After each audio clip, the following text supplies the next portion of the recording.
보시면 문학 독서 공부 방법 있는데 제일 첫 번째 시간 제한 없이 그래서 한 문제 한 문제 꼼꼼하게 다 맞춘다는 생각으로 푸시는 게 제일 좋고요. 그 다음에 틀린 문제는 해설지랑 질문 없이 먼저 혼자 스스로 다시 풀어보시고 그 다음에 틀린 문제에서 정답이 왜 정답이고 오답이 왜 오답인지 정리하시고 근데 이 정리가 그 클리닉 때 오시는 분들께도 계속 말씀드렸는데 진짜 여러분들이 다른 친구한테 다 설명이 가능할 정도고 그 다음에 제가 가장 이상적으로 보는 건 여러분들 여기 서서 수업이 가능할 정도로 그래서 수업했을 때 여기 있는 모든 학생들이 그치 저 설명이 맞지 라고 다 납득이 갈 정도로 꼼꼼하게 정리하신 게 제일 좋고요. 맞은 문제도 다 동일하게 하신 게 제일 좋습니다. 그 다음에 그런 설명과 해설지를 혹은 제 설명과 비교해 보시고 만약 조금이라도 모르시는 거 있다면 바로 저한테 질문해 주시고요. 그래서 이렇게 정리하고 비교하고 질문한 내용을 다 오답 노트랑 복습 노트에 자 정리하시는 게 제일 좋고 그 다음에 이제 점차 여러분들이 시간 관리를 쭉쭉 하셔야 할 텐데 그 시간 관리 하실 때 독서 한 지문은 보통 8분에서 12분 그 다음에 문학 같은 경우에는 한 문제당 1.5분씩 계산하셔가지고 푸는 게 제일 좋습니다. 그러니까 뭐 예를 들어 오늘 현대소설은 총 4문제였죠. 그렇기 때문에 총 한 6분? 5분에서 6분 정도 걸리는 게 가장 이상적인 시간이기 때문에 제일 좋고요. 지난주에도 계속 말씀드린 게 모의고사 일주일에 3-4번 막 여러 가지 풀 바에는 이렇게 한 번만 꼼꼼하게 제대로 공부하면 훨씬 더 효과가 좋으니까 이렇게 공부하시는 게 제일 좋고요. 그 젤리 달래 제가. 아이 그런 거는 말씀 안 하셔도 돼요. 젤리다. 그래서 계속 이렇게 깔딱깔딱깔딱 됐어. 없잖아. 아이 착한했어요. 못 봤어. 편집해줄게. 자, 다시 2페이지 보시면 이제 문학 접근 방법인데 자, 문학이랑 독서는 계속해서 말씀드린 게 무조건 지문, 작품 안에서만 답의 근거를 찾으세요. 다른 데서 답의 근거 찾으실 필요 전혀 없습니다. 무조건 지문, 작품 안에서만 찾으시는 게 제일 좋고요. 그래서 언제나 말씀드린 게 문학은 당연히 주관적입니다. 그래서 그런 주관적인 문학을 사실적으로, 객관적으로 파악하는 게 제일 좋고요. 그래서 지난주에 계속 강조해드릴 게 이거죠. 문학은 주관적이니까 내 해석이 맞을 수도 있지 않나? 그렇게 하면 반대로 네 해석이 틀릴 수도 있다. 해가지고 반드시 해석, 감상에는 근거가 있어야 됩니다. 그래서 그 예시가 바로 이거였죠. 내 마음은 호수다 라는 은유법을 직유법으로 바꾼다면 내 마음은 호수처럼 넓다, 깨끗하다, 잔잔하다라고 바꾸면 말이 됩니다. 왜냐면 호수의 특징이 넓고 깨끗하고 잔잔하기 때문에. 근데 갑자기 내 마음은 호수처럼 뜨겁다라고 직유법으로 바꿔버리면 이건 좀 납득하기 어려워요. 왜냐면 호수가 뜨거운 적이 없었으니까. 그래서 이런 식으로 근거, 반드시 감상에는 근거가 있어야 된다는 거고요. 그래서 그 근거가 될 수 있는 첫 번째 기준이 바로 보기입니다. 그래서 보기는 지난주에 계속 강조해드렸던 것처럼 절대적입니다. 무조건 얘 말을 따라야 돼요. 그러니까 자, 여러분들 우리 지난주 바탕 5회 풀다 보면 송민국, 사민국 얘기 나왔었잖아요. 송민국과 사민국에서는 화자의 원망이 없어요. 그러니까 임금에 대한 원망이 없거든요. 근데 만약에 보기에 원망이 있대. 그럼 어떻게 풀어야 돼? 원망이 있다 생각하고 푸시면 돼요. 여러분들이 아무리 수업을 여러 가지 들었어도 야 송민국, 사민국에 원망이 없다 라고 배웠었는데 갑자기 보기에서 원망이 드러난다 라고 하면 그 원망이 있다 라고 생각하고 풀면 되는 게 바로 보기고요. 왜 이렇게까지 보기가 절대적인 기준이냐? 바로 이 문제를 출제한 사람이 이 문제를 출제하면서 작품을 해석한 방향 혹은 해석한 기준이기 때문에 반드시 이 보기를 알고 계셔야 되고요. 그 다음에 이 보기란 기준을 가지고 또 어디서 근거를 찾을 수 있냐? 바로 본문이었습니다. 그래서 이건 계속 많이 봤었죠. 1은 11, 2는 22, 4는 33에서 쭉 가다가 11은 무엇이냐? 근데 여러분들 신나서 뭐 121, 1111 이렇게 말했는데 그게 아니라 11은 1입니다. 왜? 본문에 1은 11이라 되었기 때문에. 그래서 이런 식으로 그냥 이것만 딱 잡으시면 돼요. 아, 무조건 본문만. 본문에서만, 작품 속에서만 답을 찾자라고 보시면 되고요. 그 다음에 또 하나, 만약에 작품에 대한 보기가 없거나 그 보기 내용이 감상이라기보다, 그러니까 작품이라기보다는 표현 방식에 대한 내용 위주라면 이건 EBS 연계인 겁니다. 그래서 이건 어쩔 수 없이 여러분들이 EBS 연계를 그래서 꼼꼼하게 공부해야 된다는 거고요. 자, 그 다음에 3페이지로 가시면 자, 여러분들이 이제 문학 작품을 보실 때 딱 얘부터 봐야 됩니다. 작가, 제목, 보기 이렇게 먼저 보셔야 되고요. 여러분들이 많이 빼먹는 게 바로 작가랑 제목이죠. 왜냐하면 작가는 여러분들이 뭐 별 볼 일 있겠어 하고 넘어가는데 작가를 봤는데 여러분들이 아는 작가다. 그렇다면 작가만의 스타일 혹은 작가가 살았던 시대를 통해서 힌트를 얻을 수 있기 때문에 작가 보셔야 되고요. 그 다음 제목은 보통 작품의 주제나 아니면 작품의 시적 대상에 대해서 쭉 얘기하고 있기 때문에 그래서 꼭 제목도 한번 읽어보시는 게 제일 좋아요. 그래서 여러분들이 딱 문학 문제를 풀 때 작가와 제목을 바로 보기보다는 파본하긴 할 때 보는 게 제일 좋아요. 파본하게 하면서 작가와 제목 확인하고 이 작품 나 이거 안 돼? 만약에 자도사라는 작품이 나왔어? 자도사 그때 수업했을 때 자가 스스로 도가 애도였기 때문에 스스로 애도하는 노래. 그래서 좀 부정적인 상황, 부정적인 감정에 대해서 얘기하겠구나. 그 포커스 맞춰서 미리 준비하시면 되고 그 다음에 문제 풀 때는 보기부터 읽고 쭉 넘어가시면 됩니다. 오케이? 자, 그 다음에 세 번째는 시였습니다. 시라는 것은 자신의 생각과 감정을 운율이 있는 언어로 압축하여 표현하고 전달하는 건데 그래서 이렇게 밑줄 친 부분이 바로 시에서 나올 수 있는 시험 포인트예요. 첫 번째, 자신의 생각과 감정은 시의 주제, 즉 시상이라 하고요. 그래서 이 시상은 그냥 간단하게 긍정이냐 부정이냐만 찾으려 했습니다. 왜냐하면 정서가 여러 가지가 있어요. 근데 그냥 제일 첫 번째로 얘가 갖고 있는 게 긍정인지 부정인지만 먼저 포커스 잡고 천천히 작품 해석하시면 됩니다. 오케이? 자, 그 다음에 운율이 있는 언어라는 것은 운율 형성 방식인데 웬만하면 반복되면 다 운율 형성돼요. 오케이? 그렇기 때문에 문제 선지에서 형성 방식, 운율 형성 방식 갖고 이렇게 문제가 많이 나오진 않습니다. 왜냐면 너무 쉽기 때문에 이제는. 그 다음에 압축하여 표현하고 전달하는 것은 시의 표현 방식과 관련된 문제이기 때문에 그래서 이거는 여러분들이 표현 방식, 즉 문학 개념을 알고 있어야 돼요. 그래서 우리 지난주에 단톡이 또 올려드렸습니다. 개념어 특강 그 영상 올려드렸으니까 그거 보시면서 보시면 그 개념어별로 다 제가 북마크 해놨어요. 그렇기 때문에 여러분들이 모르는 것만 딱딱 확인해서 보시면 됩니다. 그러니까 그게 아마 1시간 반 정도 될 텐데 그걸 다 볼 필요 없고 그냥 여러분들이 공부하다가 모르는 것만 있으면 딱딱 보시면 돼요. 그러니까 반드시 보셔야 되고요.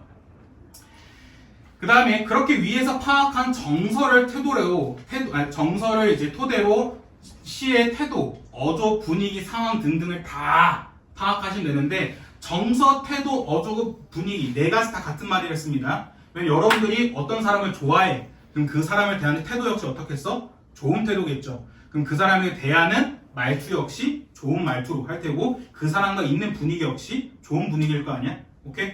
그렇기 때문에 정서, 태도, 어조, 분위기 다 같은 말이고요. 그 다음에 또 중요한 게 상황이었습니다. 상황이 시어의 의미까지 결정한댔어. 옆에서는 정서, 태도, 어조, 분위기를 영향 준다 했었는데 그러니까 예를 들어 첫 번째는 그거였죠. 부정적 상황이야. 그럼 부정적 상황이 처했을 때 화자의 감정은 어떻겠어? 부정적이겠지. 그럼 부정적인 정서로 인해서 태도는 여러 가지로 갈려. 오케이? 그래서 지난주에 예시든 게 이거였잖아. 너네가 부정적 상황에 처해 있어. 그러니까 예를 들어 시험을 너무 못 봤어. 그럼 너네 감정이 어떻겠어? 부정적인 정서가 될 거 아니야. 그럼 이 부정적 정서에 대해서 태도는 여러 가지인 게 첫 번째, 아예 포기할 수 있겠지, 체념. 두 번째, 반성하고 성찰하겠지. 내가 왜 이렇게 시험을 못 봤지? 세 번째, 저항하겠지. 그러니까 저항한다는 건 포기하지 않는다는 거야. 그래서 끝까지 해보자 라는 거고 그 다음 맨 마지막 네 번째는 염원을 할 수도 있을 거 아니야. 그러니까 기도할 수 있잖아. 다음 시험에서는 제발 잘 보게 해주세요. 이런 식으로 태도는 여러 가지로 갈린다는 거야. 그럼 그렇기 때문에 각각의 또 어조 역시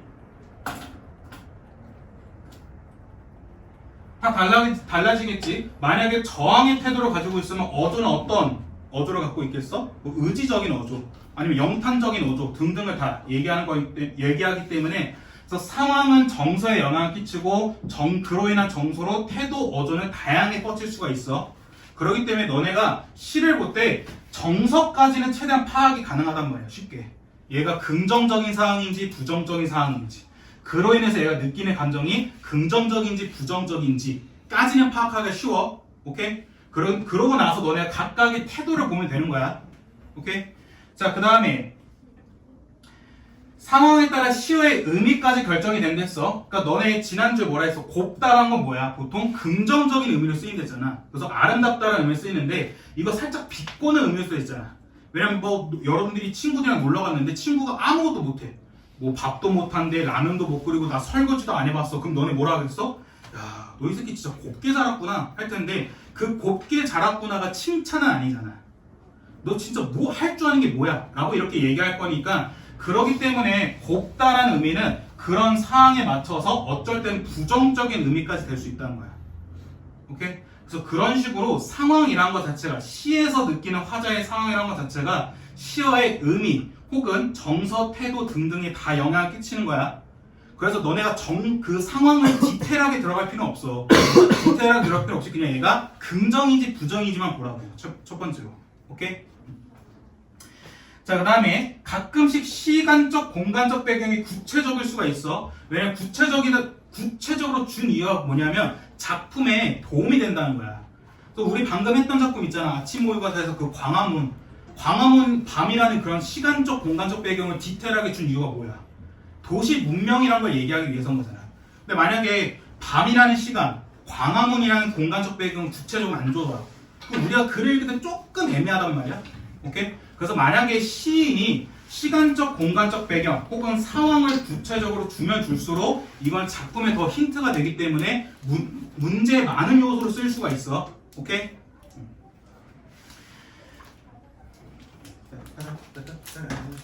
이게 사람이 많아지니까 이게 이상한 사람도 일어나시고 얼리든가 해야지.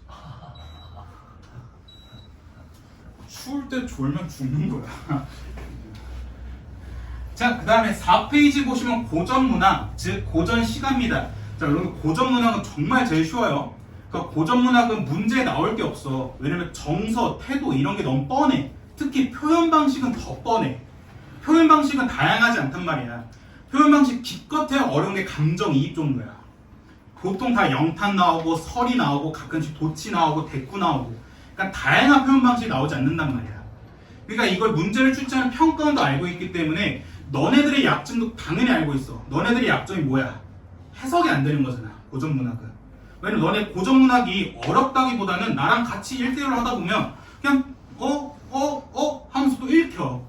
그러니까 그게 너네가 해석이 안 돼서 어려운 거다 보니까 그래서 고전문학은 무조건 해석 문제가 나와. 대표적인 게 그래서 가사였어. 가사는 산문문학과 운문문학이 합쳐진 거여서 산문문학처럼 세부적인 디테일한 내용 파악이 중요해. 오케이? 그래서 여기 옆에 써있던 고전어휘 알고 있어야 돼요. 지난주에 얘기했던 것은 맨 마지막 페이지 쪽 보시면 고전어휘 다 써놨어. 120개밖에 안 돼. 120개. 120개 진짜 하루에 몇 개 외우면 금방 외워져. 자, 그 다음 연시조. 연시조 같은 경우는 평시조가 2개 이상 들어간 건데 각각의 각각의 시조마다 세부적인 상황과 느낌은 다를 수 있어.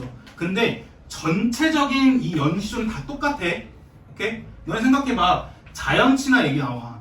자연친화 얘기 나오면 무슨 얘기가 좀 더 디테일하게 나올 수 있어? 유교적 가치관이 많이 나와야 된단 말이야. 근데 갑자기 탐관오리 비판해봐. 자연친화에서. 거의 안 그런단 말이야. 왜냐면 탐관오리 비판하는 거는 사설시조가 많지 연시조 같은 그런 자연친화 얘기할 때 탐관오리 비판 얘기 아직 비판 거의 안 해. 근데 가끔씩 남녀간의 사랑이 들어갈 수 있어. 근데 그때 남녀간의 사랑은 진짜 사랑이야? 무슨 사랑이야? 그때 사랑은? 거짓. 무슨 사랑이야? 임금과 신하의 사랑일 거 아니야. 거의 대부분. 오케이?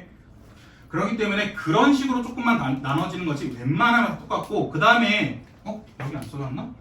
여기 써놨지. 너네가 만약에 이게 작품이 안 읽히잖아? 웬만하면 자연친화야. 웬만하면 다 자연친화야. 고전시가가.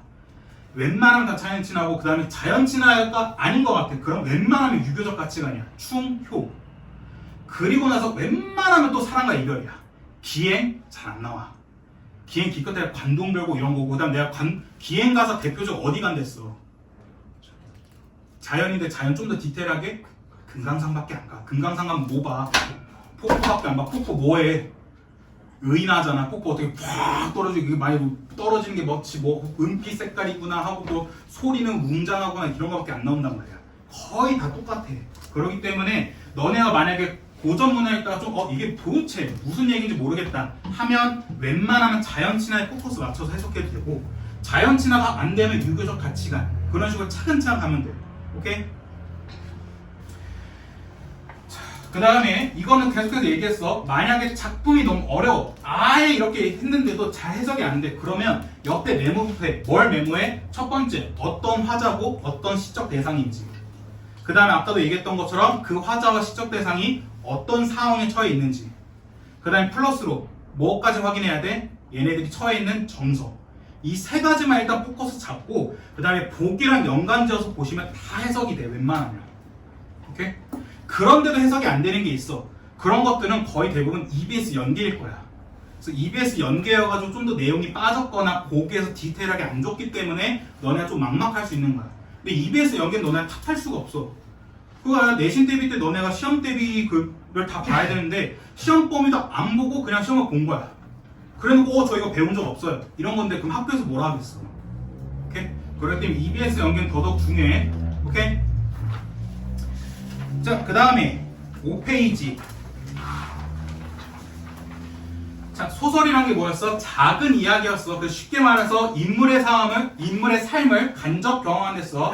그래서 소설이란 일정한 구조 속에서 행동, 생각, 심리를 통해 인간의 모습과 사회를 보여주는 문학인데 중요한 게 인간의 모습과 사회상 안 나와. 이건 안 나와. 왜냐면 이건 소설의 주제이기 때문에 이걸 물어보는 문제는 안 나와. 왜냐면 내가 예전에도 얘기했잖아. 내가 제일 좋아하는 작가가 누구랬어? 이 정도면 대답할 수 있지 않을까? 우리 3년 내가 제일 좋아하는 김영하 작가랬잖아. 김영하. 대학 마지막. 김영하 작가는 본인의 작품을 절대 교과서랑 모의고사에 출제를 못하게 해. 왜냐면 그 사람이 단편 소설을 엄청나게 많이 지었는데 단편 소설이 아무리 짧은 거라도 A4 용지 거의 10장에서 15장 정도야. 그래서 김영하 작가는 뭐라 하냐면 기껏해야 교과서랑 모의고사에서는 A4 용지 한 장 정도만 한 페이지만 나온다는 거야. 한쪽 정도만 나오는데 그 한쪽만 읽고 내 작품의 주제는 알 수 없다 라고 얘기하기 때문에 그 절대 출제를 못하게 해. 그래서 근데 이걸 평가원이 그 김영하 작가 말을 듣고 그럴 게 아니라 평가원도 알아. 그 한쪽만 봐서는 절대 이 인간의 모습과 사회상을 알 수가 없어. 그래서 이 주제는 알려줘. 어디서 알려주겠어? 보기를 통해 알려준단 말이야. 오케이? 그래서 우리 2022학년도 그 크리스마스 캐롤 5 그 작품 그 맨날 보기 예시들 그 예시들이잖아. 파마늘. 이거 적용 학습이 있었을 텐데. 적용 학습 공부를 했으면 이걸 봤을 텐데. 어떤 중요? 12페이지 보시면 여기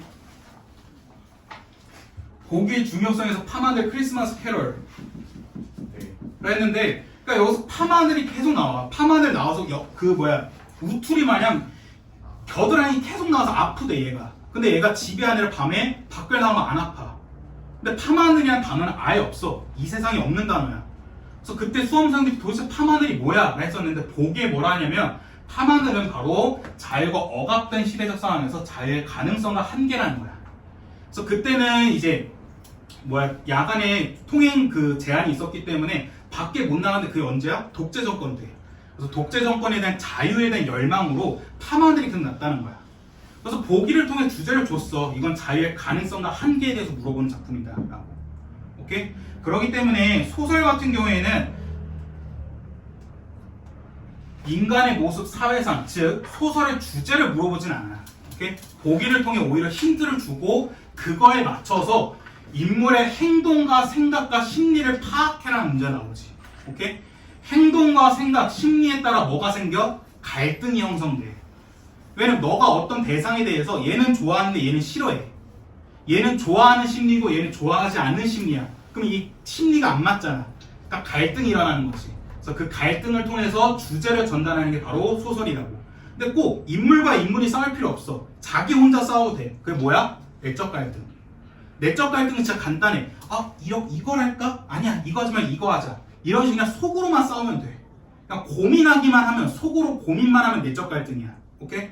그 외에 인물이 사회랑 싸우거나 인물이 인물이랑 싸우거나 혹은 인물이 운명이랑 싸우는 건 다 내적 갈등. 인물이 운명이랑 싸우는 건 대표적인 뭐냐면 그거 갑자기 안 나네. 역마살. 역마살 대표적인 건 뭐지? 기억이 안 난다. 제목이. 그게 뭐냐면 아들이 역마살을 타고 역마살은 뭐지 아시잖아요? 한 곳에 정착하지 못하고 계속 떠돌아다니는 거. 그러니까 지금이야 이 역마살이 되게 좋은 거라 해. 왜냐면 떠돌아다니면서 돈을 버는 사주라 해가지고 역마살이 좋은 건데 옛날에 되게 안 좋게 봤어. 그러니까 옛날에 농촌 사회였기 때문에 한 곳에 정착해서 농촌을 계속 이뤄야 되는데 얘가 또 돌아다니는 거야. 근데 그때 당시 또 돌아다니는 사람이 누가 있냐면 장돌뱅이라 해서 상인들이었어. 근데 조선시대 때 상인이 제일 안 좋았어. 거의 100점급이었단 말이야. 그러니까 이 역마살을 누르려고 그 엄마가 별짓을 다 해봤어. 머리 깎고 그 절 들어가라 했는데 계속 안 되다가 결국 그러다 어쩌다면 그 남자애가 역마살이 있었는데 어떤 여자애랑 첫눈에 반해. 그래서 여자애랑 첫눈에 반해서 그럼 나 여자애랑 여기서 살겠다라고 얘기했는데 갑자기 그 엄마가 좋아하다가 갑자기 엄마가 그 결혼을 반대해. 그래서 반대하고 그 여자를 쫓아내버려. 쫓아내니까 아들이 진짜 상사병으로 죽으려 하다가 결국 회복해가지고 엄마한테 물어봐. 왜 결혼 반대하셨어? 했더니 엄마가 충격적인 얘기를 해. 네 고모다. 네 이모다 해. 그러니까 그 엄마가 배다른 그 여자 자매가 있었던 거야. 그 여자 자매가 아무것도 모르고 자신의 아들과 사랑에 빠진 거야. 그러니까 그게 바로 역마살이라는 운명과 싸우는 거잖아. 그래서 이런 식으로 인물과 운명이 싸우는 것도 외적 갈등. 오케이? 그래서 그런 갈등을 통해서 인간의 모습과 사회상을 보여주는 게 바로 소설이란 말이야. 오케이? 마지막 일정한 구조. 일정한 구조는 간단해. 시점, 구성, 서술상 특징 다 물어보는 건데 시점은 이제 무조건 알고 있어야 돼. 왜 시점은 이제 계속 꼬아서 많이 나와. 특히 많이 꼬아서 내는 게 바로 이거지. 서술의 주체냐 지각의 주체냐인 거야. 오케이? 서술의 주체랑 지각의 주체랑 같은 인물이래. 몇 인칭? 1인칭인 거야. 왜냐면 작품 안에서 지각하는 사람, 감각하는 사람이랑 말하는 사람이랑 같다잖아. 오케이? 그래서 얘는 1인칭이야. 그래서 지각의 주체랑 서술의 주체가 다르면 3인칭 혹은 전지적 작가 시점. 오케이? 왜냐면 지각하는 사람이랑 감각하는 사람이랑 말하는 사람이랑 다르다잖아. 오케이? 그러니까 얘는 전지적 작가 시점인 거야. 오케이? 1인칭인지 전지적인지 어떻게 확인해? 1인칭 해명사만 확인하면 돼. 1인칭 해명사 나, 저, 우리. 그러니까 있으면 1인칭 시점, 없으면 전지적 작가 시점. 오케이? 그래서 그 포커스에 맞춰서 서술의 주체, 지각의 주체를 얘기하면 되고 그 다음에 또 플러스로 1인칭 주인공 시점이랑 1인칭 관찰자 시점 얘네 구분 어떻게 해? 속마음이 많이 드러나느냐 많이 드러나지 않느냐야. 속마음이 엄청 드러나. 내면 세계, 자기 생각이 다 드러나. 1인칭 주인공 시점. 근데 1인칭 관찰자 시점은 관찰자가 주인공을 관찰하기만 하는 거야. 그렇기 때문에 자신의 감정, 자신의 내면 세계 별로 안 나와. 오케이? 주인공 얘기가 많이 나온단 말이야. 오케이? 그래서 나보다 다른 인물이 많이 나오면 1인칭 관찰자 시점이야. 거의 대부분. 오케이? 그래서 이거 꼭 체크해두고 그 다음 또 지난주에 강조했던 거 역순행적 구성 현재, 과거, 현재 나왔어. 그럼 과거 사건이 왜 나와? 바로 이 현재 사건의 원인을 얘기하기 위해서인 거야. 현재 사건의 원인을 얘기해서 위한 거야. 오케이? 그래서 만약에 역순행적 구성 나오면 과거에 좀 더 포커스 맞춰서 힘을 줘야 돼. 그래서 너네가 글을 읽다가 갑자기 시간이 휙 뒤로 가. 휙 들어가면 이거 뭐지? 뭔가 내용이 이상한데 하면서 여기서부터 역순행적 구성인가 하고 과거 얘기가 나오면 거기에 좀 더 포커스를 맞춰야 돼. 왜냐면 갈등의 원인이 나오는 거다 보니까. 오케이? 얘네들이 왜 싸우는지 나오는 게 바로 과거 사건이다 보니까 이거 집중해서 보셔야 되고. 그래서 너네가 소설을 읽을 때는 너무 어렵게 생각할 필요 없이 그냥 인물과 갈등 위주로만 봐주면 돼. 근데 그 갈등은 좀 더 큰 게 인물의 생각, 인물의 심리, 가치관 등을 다 얘기하는 거지. 오케이? 그 다음에 또 중량 부분, 앞부분 줄거리 나오면 넘어가지 마시고 왜냐면 그에 대한 힌트를 주는 거기 때문에 꼭 잘 체크하셔야 되고 그 다음에 고전소설은 더 쉬운 게 현대소설보다 선과 악이 명확해. 그러니까 나쁜 놈, 착한 놈 명확하단 말이야. 흥부 좀 봐봐. 흥부, 놀부. 누가 착해? 흥부. 누가 나빠? 놀부. 명확하단 말이야. 그렇기 때문에 갈등도 명확해. 오케이? 그래서 내용 자체는 쉬워. 그래서 얘도 똑같이 고전 문학 시각처럼 내용 일치가 많이 나온단 말이야. 오케이? 그래서 이거는 너네가 고전 소설을 어떻게 해야 돼? 인물 파악이 제일 메인이야. 왜 인물 파악이 왜 제일 많이 하면 같은 인물을 다른 이름으로 엄청 부르잖아. 그래서 만약에 내 이름이 사수훈이잖아. 사수훈인데 너네 나 뭐라 해? 선생님이라 부르고. 옆에 선생님 나한테 부원장 선생님이라 부르고. 다른 선생님 나한테 팀장님 부르고. 우리 집에서 나한테 아들이라 부르고. 내 친구들 나를 사스라 부르고. 사람은 똑같은데 부르는 이름이 다양하단 말이야. 오케이? 그래서 너네가 글을 읽으면서 호칭이 달라졌네? 그럼 이 호칭에 포커스 맞춰서 잘 부각하시면 되는데 단 하나, 딱 하나는 안 바뀌어. 성씨는 안 바뀌어. 사수문 할 때 사씨는 안 바뀐단 말이야. 내 별명으로 봐. 내 별명이 사스인데 사가 살아있잖아. 오케이? 그렇기 때문에 성은 잘 안 바뀌기 때문에 성에 좀 더 포커스 맞춰서 보시면 되는 거고, 그냥 극간에는 더 간단해. 극간에는 그냥 소설의 무대화만 보여주는 거야. 그러니까 그 무대, 그 소설이라는 것 자체를 실제로 무대로 보여준 거야. 그렇기 때문에 무대의 지시문, 행동, 표정, 무대 효과 등 시간적, 공간적 배경이 나올 테고, 그다음 숲이나 아까 얘기했던 것은 교훈과 깨달음을 주는 건데, 교훈과 깨달음을 줄 때 그 대상에 대해서 긍정이냐 부정이냐를 보면 돼. 긍정이면 아까 얘기했던 것처럼 얘처럼 살자라고 얘기할 테고, 부정이면 얘처럼 되지 말아야 된다. 그 얘기가 나올 테지. 오케이? 그래서 너네가 수필이 어려우면 초반 부분은 그냥 넘어가. 초반에서 내용 안 잡히면 그냥 넘어가고 맨 마지막만 보면 돼. 맨 마지막에 한 줄 요약이 있으니까 수필은 언제나. 오케이? 자, 여기까지 문학 질문. 자, 뭐야, 이거 소리. 네. 작가가 경험한 내용이 아니면 수필이 아니면 아니요, 작가 경험 안 해도 괜찮습니다. 그냥 갑자기 교훈만 예, 교훈과 깨달음만 줍니다. 근데 거의 대부분 작가가 경험한 거지.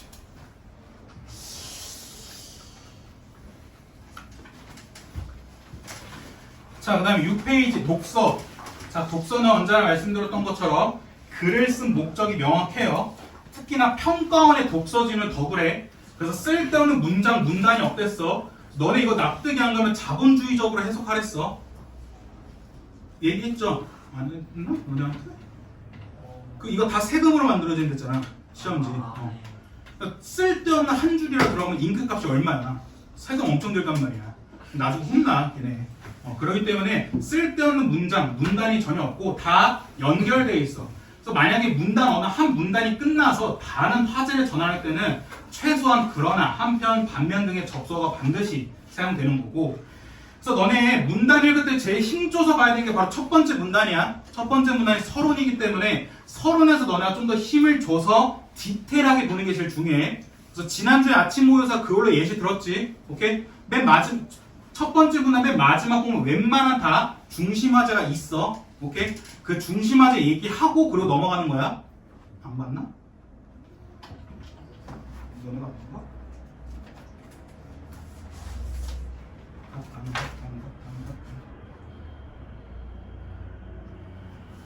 너네가 안 봤는 거구나. 죄송해요.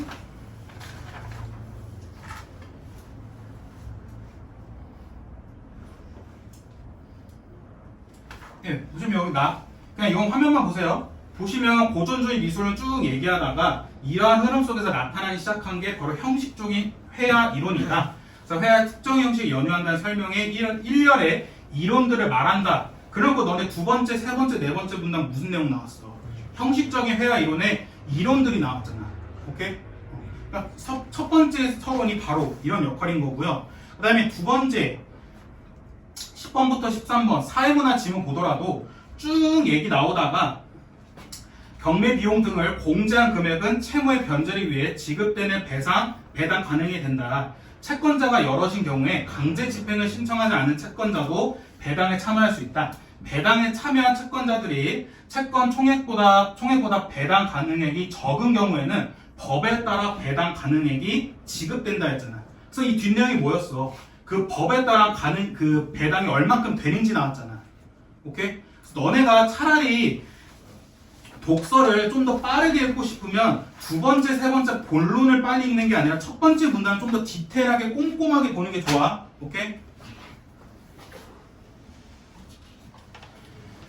자, 그 다음에 독해 구조 몇 가지 있었던 거 정의, 예시 나오면 무조건 중요하댔어. 왜냐면 이 정의가 중요하니까 예시를 한번 더 들어서 설명해 주는 거고, 그 다음에 이 예시가 어려울까봐, 정의가 예시를 어려울까봐 예시까지 주는 거기 때문에 반드시 체크해 두는 거였고, 두 대상 나오면 무조건 비교 대조해서 공차, 공통점 차이점 찾아야 했고 문제점 나오면 뭐 찾아야 돼? 해결책. 그 다음에 글을 읽을 때 어떻게 디테일하게 해야 돼? 왜 그 문제가 발생했는지. 그럼 그 문제를 어떻게 해결할 것인지. 이게 제 메인 포인트야. 독서 지문에서는. 자, 그 다음에 7페이지. 주장 나오면 보통 한계점, 비판, 반박 나오고 원칙. 원칙이 지금 뭐냐면 전통적인 거잖아. 기존의 거. 기존의 거 전통적인 거는 평가원 독서 지문에 다 싫어해. 다 안 맞아 이런 거야. 그래서 다 잘못됐다 라고 해가지고 다 반박하는 거. 예외 혹은 부정, 반박 이런 거 나오는 거고 전체와 부분, 과정 나오면 그에 대한 순서, 결론 찾아야 되고 그다음 각 과정별, 각 단계별 특징 꼭 잘 체크해 둬야 되고 조건 나오면 효과, 결과 찾아야 되고 수단, 도구 나오면 의도, 목적 찾아야 되고 그 다음에 질문이 나오면 무조건 이 답을 찾는다 생각하면 돼. 오케이? 그래서 만약에 독서 지문 읽다가 질문이 나왔어. 질문 띵 나오면 그럼 이 질문에 대한 답을 찾는 게 바로 이 독서 지문의 주제구나 생각하면 돼. 오케이? 주제별로 인문예술 나오면 보통 주장, 근거 나오고 비판, 반박 나오고 사회문화 나오면 내가 먼저 말했잖아. 경제, 주식이 어려운 이유는 뭐야? 원칙대로 안 돼. 이론대로 안 된단 말이야. 그래서 언제나 문제점이 생기기 때문에 그 이론과 그 적용 얘기해 준 다음에 PS, 문제점 해결책 얘기해 주는 거고 과학기술은 너네 2, 8학년도부터는 아마 좀 바뀔 수 있어. 2, 8학년도부터는 바뀔 수 있는데 2, 7학년도까지 확실해. 무조건 기술이 나올 거야. 수능에서는. 6월과 9월달 모의고사에서는 과학이 나올 수 있어. 근데 수능에서는 거의 지금 90% 다 기술 지문으로 나왔어. 왜냐면 너네가 그래. 너네 과탐 선택한 애들 알겠지만 모의고사에 과학 자신이 선택한 거랑 똑같은 거 나오잖아. 되게 친숙하고 되게 쉬워. 그렇기 때문에 보통 과학기술은 기술의 메인 포인트 나오는데 그 기술은 어떤 기술인지 그다음에 그 기술의 원리와 구조 그다음에 여기서 멈추는 게 아니라 좀 더 나아가면 그 기술의 문제점, 오류나 오차 생기면 어떻게 해결할 것인지. 오케이? 그래서 인문예술 똑같아. 인문예술도 미술이랑 음악은 잘 안 나와. 미술과 음악은 진짜 잘 안 나와. 그러니까 음악은 거의 안 나와. 그러니까 미술은 가끔 나오는데 음악은 음악한 애들이 너무 유리해. 그래서 내 친구들 중에서도 가끔 몇몇 음악하는 애들인데 걔네 진짜 심각해. 얘네 수능이랑 이거 뭐 6, 7등급이야. 6, 7등급인데 걔네 음악 지문 풀잖아? 걔네 본문 안 보고 그냥 문제만 풀어. 본인들이 초등학교 때 배웠던 내용들이에요. 그러니까 그 정도로 너무 쉬워. 근데 우리는 음악하는 사람들이 아니잖아. 그러니까 너무 어려워. 오케이? 근데 대신 철학은 어쩔 수 없이 나와. 왜냐면 철학은 그래서 내가 몇몇 애들한테 뭐냐면 사탐 중에 생윤, 사문, 윤사 선택한 애들은 조금 더 유리하댔잖아. 왜냐면 철학 그 얘기가 나오기 때문에. 근데 그렇다 해서 철학을 빼버리면 인문예술에 나올 게 없어. 오케이? 그래서 웬만하면 다 철학이 나와. 오케이? 그래서 내가 너네 EBS든 아니면 기출문제 풀면서 철학 그 주장 나오면 그 사람만큼은 따로 저장해 두랬지. 정리해 두랬어. 오케이? 왜냐면 계속해서 겹치기 때문에. 자, 그다음에 복합 지문은 호응과 구체화. 가에서 나왔던 내용이 나에서 조금 더 디테일하게 구체화돼. 그러면 가를 하나의 서론이라 보면 돼. 오케이? 그 다음에 대비야. 가와 나가 서로 반대돼. 그러면 얘네도 공통점 차이점 파악하면 되고 만약 평가란 문제 나오면 나의 입장에서 가를 비판하는 거야. 평가는 좋은 점을 말하지 않아. 나쁜 점을 웬만하면 포커스 맞춰서 얘기해. 거의 대부분. 오케이?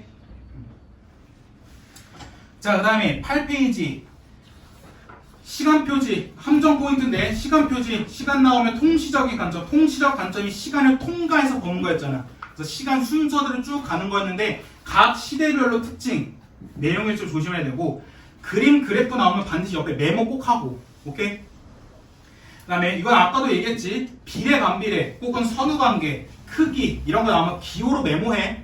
화살표 위 아래 하거나 아니면 최소한 옆에 무조건 메모해놔야 돼. 오케이? 니네 대가를 넌 믿지 마. 나 이거 기억할 수 있을 거야. 나랑 하지 마. 왜냐면 너네 아무리 보더라도 서울대 간 애들도 내가 계속 얘기하는 서울대 간 애들도 그 모의고사 맨 앞에 메모한댔잖아. 다 메모하면서 독서 풀어. 너네 너 서울대 못 가잖아. 오케이? 그렇기 때문에 다 메모해. 그게 제일 마음 편해. 그 다음에 또 평가원만의 가능성과 확정을 말하는 경우 있는데 만약에 본문에 뭐뭐일 수 있다라는 거는 단 1%의 가능성만 있어도 그렇게 얘기하는 건데 뭐뭐이다라고 딱 확정해버리잖아? 이건 무조건 특이점이야. 특이점이라는 게 이런 거 조심하랬어. 언제나, 항상, 모두, 다만, 오로지 이런 것들. 왜 이런 것과 장난치기 너무 쉽겠지? 오케이? 본문에서는 언제나, 본문에서는 모두라 했는데 선지에서는 기억은 니은과 달리, 니은은 기억과 달리 이런 식으로 바꿔서 나올 수 있기 때문에 이런 거 특이점 조심해야 돼. 오케이? 자, 그 다음에 보기. 네. 오히려 독서 보기는 너무 쉬워. 만약에 본문을 응용하거나 활용하는 거의 대부분 내용일치야. 내용일치다 생각하고 보기 문제 풀면 돼. 오케이? 근데 만약에 그림 그래프 나오면 보통 과학기술 지문에서 이러는데 그러면 본문에 나왔던 비례 반비례 관계를 갖고 오면 돼. 거의 대부분. 오케이? 그래서 그런 식으로 확인만 하면 되는 거야. 이것도 지난주 엄청 강조했어. 반응, 평가 이런 문제형 요즘 많이 나와. 계속해서 뭐 평가라 혹은 뭐뭐의 입장에서 반응은 뭐 예를 들어 A의 입장에서 B에 대한 반응은 어떤 것인가 이런 식으로 반응, 평가 이런 문제 나오는데 대부분 비판이야. 그래서 제일 먼저 이런 문제 나오면 팩트 체크를 해서 사실 확인하고 나면 이게 적절한 비판인지 아닌지 확인하라고. 만약에 본문에 수은이는 국어, 영어, 수학이 5등급이라 대학을 가지 못했고 수은이는 못생겨서 여자친구 없대. 근데 선지에 수은이는 9등급이라 대학을 가지 못했대. 이건 팩트가 아니잖아. 그러니까 적절하지 않다고. 수은이는 여자친구가 없으니까 키가 작다고 볼 수 있대. 추론한 건데 추론이 잘못됐어. 왜? 수은이가 여자친구가 없는 이유는 뭐였어? 본문에서 못생겨서였잖아. 키가 작다는 내용 안 나왔단 말이야. 오케이? 적절한 비판, 평가가 아니고 그 다음에 수은이는 국영수가 5등급이라 여자친구가 없대. 이런 걸 너네가 제일 많이 걸리잖아. 본문에서 5등급 대학 못생겼다 여자친구 있었는데 수은이 5등급 여자친구 얘 맞네. 동그라미치인데 이거 적절하지 않다고. 오케이? 왜? 수은이가 5등급이라서 결과가 어떻게 됐어? 대학을 못 간 거야. 오케이? 자, 그 다음에 너네 이거 했니? 뒤에 적용. 저번 주에 사실 모의고사 보고 이제 수학하고 그렇죠. 자, 서론의 중요성 하나하나 차근차근 빨리 볼게. 작년 수능이었어. 작년 수능 1번부터 3번 지문 독서 이론 지문이었지. 첫 번째 문항 맨 마지막 뭐라냐면 독서에서의 초인지는 독서 행위에 대해 인지하는 것으로 자신의 독서 과정을 점검하고 조정하는 역할을 한대. 그래서 두 번째 문단에서는 점검한 내용, 세 번째 문단에서는 조정하는 내용 나왔어. 오케이? 그래서 첫 번째 문단을 읽으면 웬만한 내용이 보여, 주제가. 오케이? 그 다음에 문제점 해결책, 이것도 똑같이 같은 수능 4번부터 7번 질문이었는데 첫 번째 문단에 뭐라 했냐면 경마식 보도가 주요 의제를 도외시하고 공정성을 저해할 수 있다는 문제점 얘기했단 말이야. 이 문제점 해결해야 될 거 아니야. 그래서 두 번째 문단 처음부터 뭐라 했냐면 경마식 보도의 문제점 줄이려는 조치가 있다라고 하면서 두 번째, 세 번째, 네 번째 문단이 다 이 문제점 해결한 내용이었어. 오케이? 그 다음에 6월 모의고사 8번부터 11번이었는데 자, 흡착이 약하면 흡착량이 적어서 촉매 활성이 낮으면 흡착이 너무 강하면 반응물이 지나치게 안정화되어서 반응이 느려지기 때문에 촉매 활성이 낮아진대. 활성 성분 원자가 많을수록 흡착이 많아서 촉매 활성이 높아진대. 자, 이런 거 나오면 어떻게 해야 돼? 메모하라고. 위아래 화살표라고. 그래서 봐봐. 그냥 이거 빨리 정리하면 흡착이 작아지면 흡착 양 역시 작아지고 그러면 촉매 활성도 낮아져. 흡착이 너무 되면 지나치게 안정화가 되어서 반응이 느려져. 그래서 촉매 활성이 마찬가지로 느려져. 근데 활성 성분이 그러니까 원자가 많아지면 흡착이 잘 되고 그러면 촉매 활성이 높아진단 말이야. 이게 지금 본문의 내용이었는데 그래서 보면 돼. 윗그래 봤던 건 지금 보기 문제인데 이렇게 그래프 나왔잖아. 자, 봐봐. 촉매활성이 C가 제일 높지. 촉매활성 C가 제일 높으니까 얘 뭐겠어? C는 흡착이 잘 된 거 아니야. 그럼 활성 성분 원자도 제일 많겠네. 오케이? 근데 반대로 A와 D 봐봐. A는 흡착이 너무 약하고 D는 흡착이 너무 강해. 자, 그럼 A는 흡착이 약하니까 어떻게 되겠어? 흡착량이 떨어지겠지. 그럼 촉매활성이 떨어질 테고, D는 흡착이 너무 강하게 됐기 때문에 지나치게 안정화가 돼. 그럼 반응이 느려지기 때문에 촉매활성이 떨어진다고. 오케이? 자, 그러고 나서 답은 3번이었어. 가는 A보다 D에 흡착될 때 안정화되는 정도가 크다. 왜? 왜였어? D가 뭘 했어? 지나치게 안정화된댔잖아. 오케이? 그러니까 답이 3번이라고. 나머지 보시면 활성 성분을 할 때 더 빨리 일어난다, 느리게 일어난다, 그 다음에 안정화 흡착량이 더 적다, 약하게 흡착된다, 가장 적합하다 등등이 나오는데 이거 다 위에 비례 반비례 관계, 이거 서로 관계만 체크하면 다 됐다고. 오케이? 자, 그 다음에 이거 예비고3 때 수업할 때 니네가 제일 했던 거잖아. 치환하는 거. 이때 체내에서 생성한 열량은 체외로 발산되는 열량과 같다 했는데, 기억 직접법은 온도가 일정하게 유지되고 출입량을 알고 있는 호흡실에서 동물이 발산하는 열량계를 이용해서 측정하는 방법이다. 간접법은 체내에서 생성된 열량을 추정하는 방법이다 했는데, 기억과 니은 모두 체외로 발산하는 열량을 구할 수 있대. 근데 니네가 봤을 때 처음에 기억은 발산하는 열량이라도 오케이 맞았어. 근데 니은은 체내에서 생성된 열량이라 했단 말이야. 그래서 너네가 보고 이거 적절하지 않은데 했는데 맞다고. 왜? 체내에서 생성된 열량이 똑같이 뭐야? 체외로 발산된 열량과 같다 했잖아. 오케이? 그래서 이런 식으로 치환이 가능하기 때문에 이런 것도 조심해서 봐야 되고, 그 다음에 지시어, 어휘. 이거는 우리 아마 지지난주 때 봤던 건데, 불편함을 느끼지만 쉽게 공감하는 경우가 있다. 이는 할 때 이때 이가 뭐야? 바로 공감하는 경우야. 쉽게 공감하는 경우. 오케이? 그래서 이런 식으로 지시어 나와버리면 지시어가 앞에서 어떤 내용을 말하는지, 어떤 내용을 지시하는지 꼭 확인하고 가. 오케이? 난 인과관계 넘어가고, 그다음에 보기 문제로 넘어가시면 되고. 그다음 12페이지 문학. 보기 중요성 아까도 얘기했었고, 그 다음에 제목의 중요성, 규언과 자도사, 규언과 규방에서 원망하는 노래. 허난소는 대표적인 아녀자였잖아. 아녀자가 규방에서 원망을 한데 누굴 원망하겠어? 남편 원망하겠지. 하다못해 시어머니까지. 자, 그리고 만약에 시적 대상이 사람이 아니야. 그럼 사람으로 확장시키면 된댔어. 오케이? 그래서 너네 이게 나왔네. 김기택의 새야. 김기택의 새인데, 자, 새가 맨날 새장 밖으로 나가지 못하는데 머리를 부딪히고 날개를 상하고 보이면 창살 사이의 간격보다 큰 몸뚱아리, 새장문을 활짝 열어놔도 나가지 않는데, 지금 이거 시적 대상이 사람이 아니지. 자, 이거 사람으로 갖고 와봐. 어떻게 해석이 가능하겠어? 사람이 계속해서 억압을 받다 보면 이 자유를 느낄 수 있다는 거 없다는 거야? 느낄 수 없다는 거야. 오케이? 자, 그 다음에 정서, 태도, 문맥에 따라서 시어의 의미가 바뀌는데, 자, 니네가 생각하는 어둠이란 게 어떤 이미지였어? 어둠.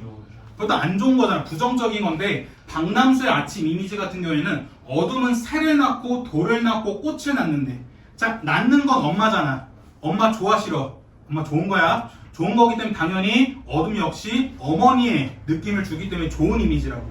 오케이? 그래서 이런 식으로 시어는 반드시 정서, 태도, 문맥, 그다음 플러스로 상황에 맞춰서까지 의미를 파악해야 돼. 오케이? 자, 그 다음에 13페이지는 이거 시점 문제야. 그래서 시점 다양하게 변형해서 나올 수 있는 거. 그래서 막 인물과 서술자가 겹쳐있다. 인물과 서술자가 겹쳐있으면 몇 인칭이야? 1인칭이야, 전지적이야? 1인칭이겠지. 인물과 서술자가 겹쳐있으니까. 오케이? 질문 14페이지부터는 개념어야. 우리 개념어 수업하면 니 오늘 지금 못 가. 그건 인정을 할게요. 개념어 수업하면 오늘 지금 못 가. 와, 머리띠 하는 거.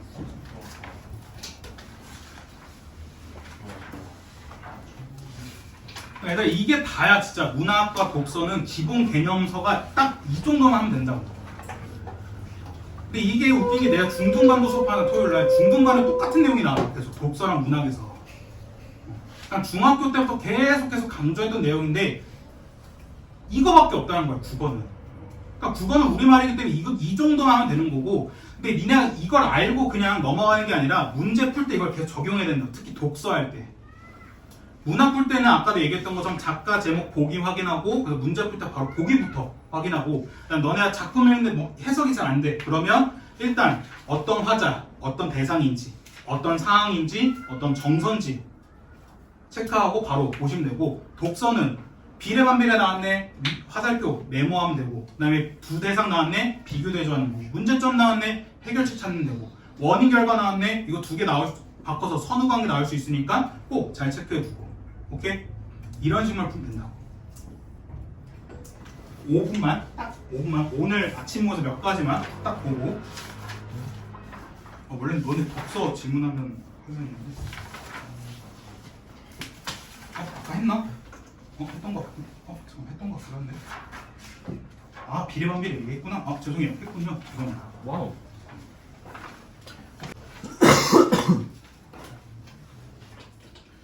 자, 296페이지 작점 이상의 청백운입니다. 청백운. 고전 소설이고요. 고전 소설이니까 당연히 인물 관계도 포커스 맞춰서 글을 읽으시면 되는 거였고, 자, 얘도 299페이지 보기부터 봅시다.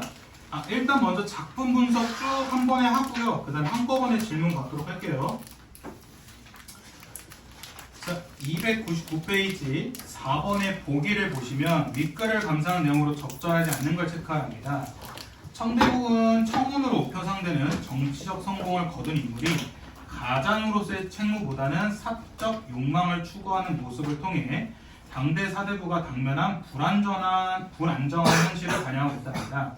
이 작품에서는 가부장적인 사회 질서 안에서 자신의 역할을 충실히 행하는 사대부 여인과 이에 반하는 간교한 첩들의 대립이 드러나 있고요. 그래서 첩들의 계략으로 인해 번민하는 인물의 심리가 현실적으로 그려져 있답니다. 네, 사대부임에도 불구하고 첩들과 풍류를 즐기는 세속적 욕망에 빠지며 감정에 좌우되는 인물은 육아적 입념에 위배되는 모습을 보여주고, 이는 감정을 쉽사리 드러내지 않는 것을 군자의 미덕으로 여긴 당시 세태를 고려할 때 사대부 역시 실상은 평범한 사람에 불과하다는 것을 보여줍니다. 그러면서도 이 작품은 도덕적 결함을 야기하는 환경 속에서도 여성 인물들이 정서적 유대감을 바탕으로 문제를 해결하기 위해서 서로 돕는 모습을 보여줌으로써 새로운 여성상 역시 제시되고 있다 해가지고, 청백운에 대한 되게 디테일한 설명이 보기에 나왔습니다. 그렇기 때문에 반드시 이 작품은 보기를 따로 꼭 정리해 두시는 게 제일 좋고요. 일단 메인 포인트는 그거죠. 첩첩 간의 갈등인 거죠. 가정소설 중에 대표적인 가정소설의 대표적인 작품이고요. 그래서 첫째 부인은 일반적인 첩첩 간의 갈등처럼 되게 현명하고 충실하고 유교적 가치관에 맞는 인물이지만, 그에 반한 이 두 번째 부인, 세 번째 부인 같은 경우에는 간교하고 되게 나쁜 애들, 그래서 또 계략으로 인해서 이 사대부 여인 첫째 부인이 또 위험에 빠지는 등의 모습을 보여주는데, 그러니까 여러분들 사시남전기 보시면 사시남전기 그 남편이 처음에는 그 교씨의 계략을 안 믿어요. 처음에 안 믿어요. 그냥 100% 다 믿지 않고 사씨를 믿는 모습을 보여줍니다. 그런데 이 작품에서는 이 남자애가 바로 의심해요. 바로 이 사대부가 자신의 부인을 의심하는 모습을 보여주면서, 그래서 되게 이 세속적인 욕망에 빠져서 감정에 좌우되는 모습이 좀 평범한 사람 같다라고 얘기하는 게 바로 청백운이라는 작품이다 한 거고요. 자, 그래서 다시 296페이지로 오시면, 앞부분의 줄거리 꼭 읽고 가겠습니다. 앞부분의 줄거리는 대부분 좀 작품에 대한 전체적인 힌트를 다 주기 때문에 꼭 보셔야 되는데, 두공과 설 부인 사이에서 태어난 두 쌍성은 일찍이 아버지를 여의고 호 소절을 부인으로 얻는답니다. 호 씨는 가난한 형편 가운데에서도 시어머니를 지극정성으로 보양하고 남편의 장원급제를 돕는데, 두 쌍성이 두 기녀를 잊지 못해서 병에 걸리자 이들을 첩으로 받아들인답니다. 이 두 첩들은 설 부인과 두 쌍성의 부인 회화 소조를 두려워하지만 설 부인이 죽자 이 호씨를 쫓아내려고 음해한다라는 겁니다. 그래서 간단하기 위해 인물 관계도 그리시면 두공이라는 아버지가 있고요. 이 부인은 설 부인이었는데 얘네 밑에서 태어난 게 두 쌍성. 이 두 쌍성은 호소저랑 첫 번째 결혼했는데 이 두 쌍성과 두 쌍성의 동생이 회화소저. 네, 보시면 뒤에 내용 보시면 여동생입니다. 두 쌍성은 또 두 첩까지 들었다는 얘기였고요. 그래서 두 첩이 이 호소저를 쫓아내려는 이야기가 바로 청백운입니다.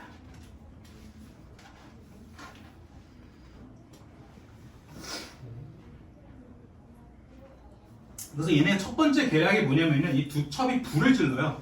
불을 질리는데 이 불 지르는 게 호소저가 한 것처럼 얘기하는데, 왜냐면 이게 그 호소저가 이 두 쌍성이 호소저한테 물어보거든요. 왜 불났어? 했더니 호소저가 일부러 그 밑에 있는 노비들, 그러니까 12애들이 실수로 그랬는데 걔네들 잘못이라 얘기하면 걔네들 혼낼까봐 아니 별일 아닙니다 이렇게 감춰요. 그렇게 감추는 거 보고 두 첩이 봐봐요. 제가 불질러서 일부러 감추는 거라니까요. 이렇게 얘기가 두 쌍성이 더 의심이 커지게 되고요. 그 다음에 이제 자신의 어머니 설 부인의 제사 때 제사 음식을 갖고 오라 하는데 그 제사 음식을 호소저가 다 했었거든요. 다 했었는데 이 두 첩이 몰래 이 제사 음식에 머리카락을 넣습니다. 근데 머리카락을 한두 개 넣는 게 아니라 웅큼 넣어요. 웅큼 넣어버리고 그 다음에 두 첩이 두 쌍성한테 가가지고 이걸 말해도 되나? 어쩌죠 했더니 두 쌍성이 뭔데 말해봐 했더니 아니 저희가 음식하는 걸 봤는데 호소저께서 음식하다가 자신의 머리카락을 제사 음식에 넣더라. 이게 너무 충격적이었다 라고 얘기를 해요. 두 쌍성이 너무 충격을 받아가지고 제사 음식 보니까 머리카락이 엄청 많은 겁니다. 그래서 이게 뭐냐 해가지고 그 노복들을 다 불러요. 시비들을 다 불러서 노비들을 다 불러서 이게 뭐 하는 거야 이거 누가 시켰어? 했더니 노비들은 절대 자기네들은 모르는 일이다. 해가지고 음식을 담당한 건 첫째 분 호소저잖아. 야 호소저 불러와. 해가지고 호소저 당장 쫓아내야지 뭐들 해야지 막 그 소리 지르니까 노복들이 이 호소저를 되게 아꼈거든요. 왜냐면 호소저가 너무 잘해줬기 때문에. 그래서 노복들이 절대 우리 첫째 부인께서 그러실 거 없다. 마님께서 그러실 절대 없다. 차라리 자기네들을 죽여달라. 이렇게 막 얘기를 해가지고 계속해서 이제 좀 계략이 이어지는 게 바로 청백운입니다. 그래서 296페이지 맨 마지막 보시면 여기 그릇마다 한 웅큼 머리카락이 들어있었다는데 자 머리카락 형광펜 칠하시고 이 청백운에서 머리카락이 좀 의미가 다양합니다. 왜냐하면 이 청백운에서 머리카락이 호소저, 그러니까 착한 인물한테 긍정적 인물한테는 효성의 이미지를 갖고 오고요. 반면에 나교란, 그 다음에 여섬유 얘네가 기녀, 그러니까 첩이거든요. 얘네들한테는 간교함의 이미지를 줍니다. 왜냐하면 이 두 첩, 기생한테 간교함의 이미지는 당연히 그 계략의 이미지 때문에 그런 건데 호소저한테는 왜 효성의 이미지냐면 이 얘네가 엄청 가난하다 했잖아요. 그래서 가난해가지고 호소저가 자신의 머리카락을 잘라서 팝니다. 팔아가지고 그 판 돈으로 자신의 시어머니를 봉양시켜요. 봉양하기 때문에 그래서 이 머리카락이라는 것 자체가 호소저한테는 효성의 이미지지만 나교란, 여섬유라는 기녀와 첩한테는 간교함의 이미지를 준다는 점. 오케이?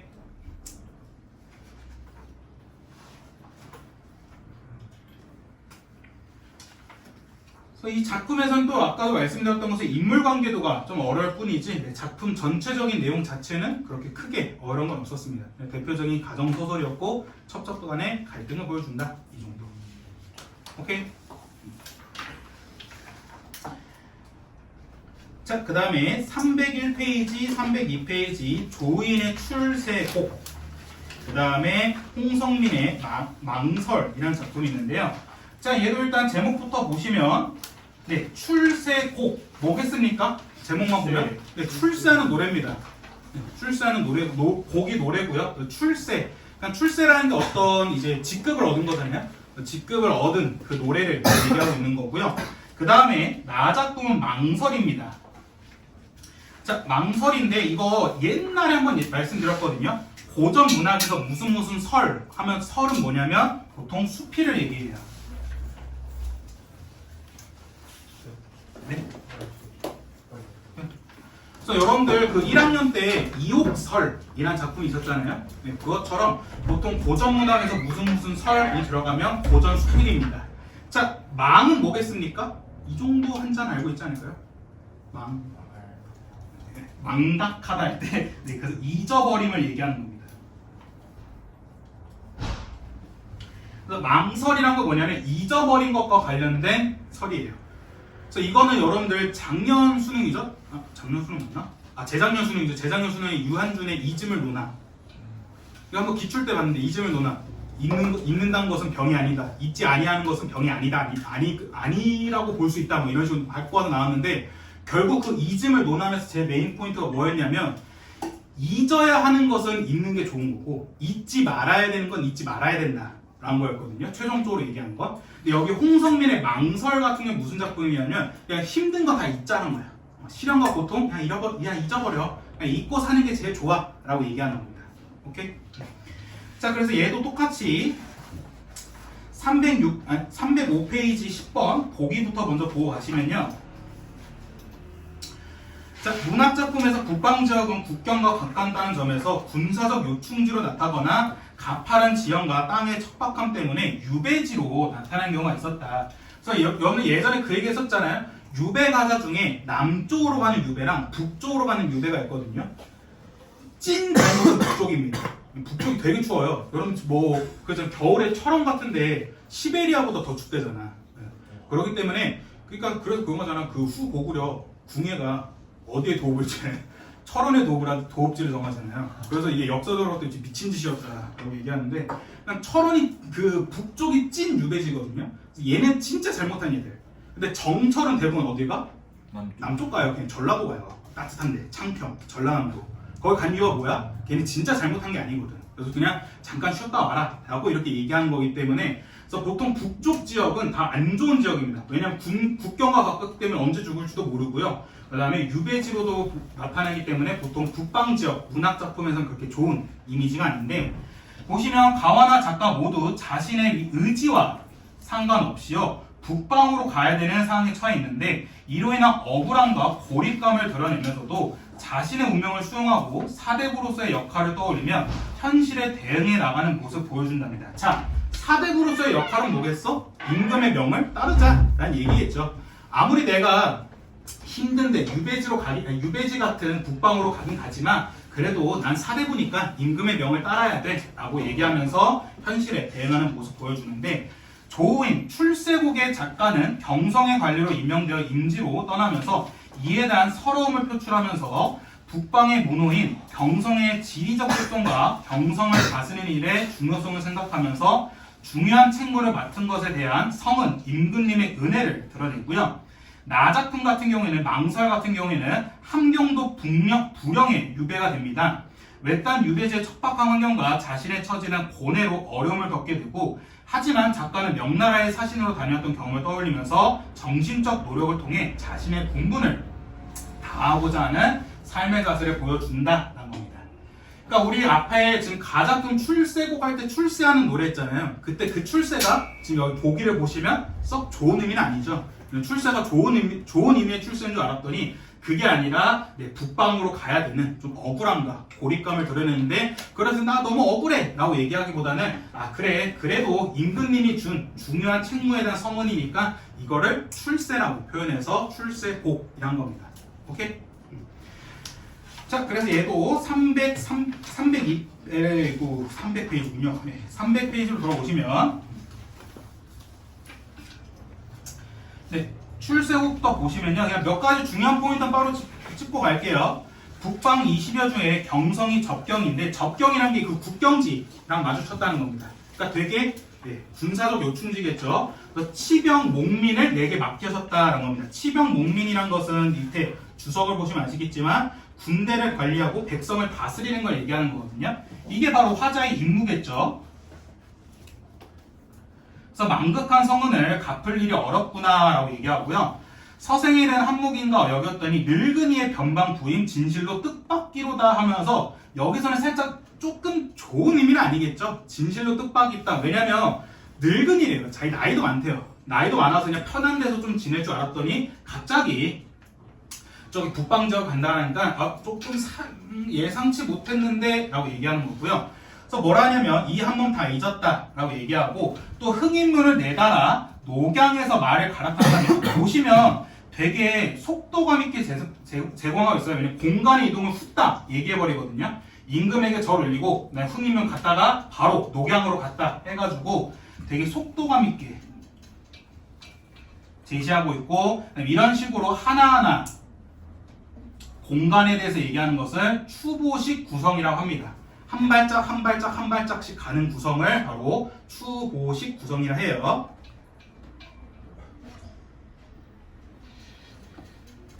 근데 얘가 왜 아까 제가 진실로 뜻밖이로다가 왜 그렇게 썩 좋은 의미가 아니냐라 했냐면 작품을 보시면 쭉 가다 보면 회양 옛 사실 기별로만 들었더니 내버려 홀로 떠나 적객은 무슨 죄냐라고 하고 있어요.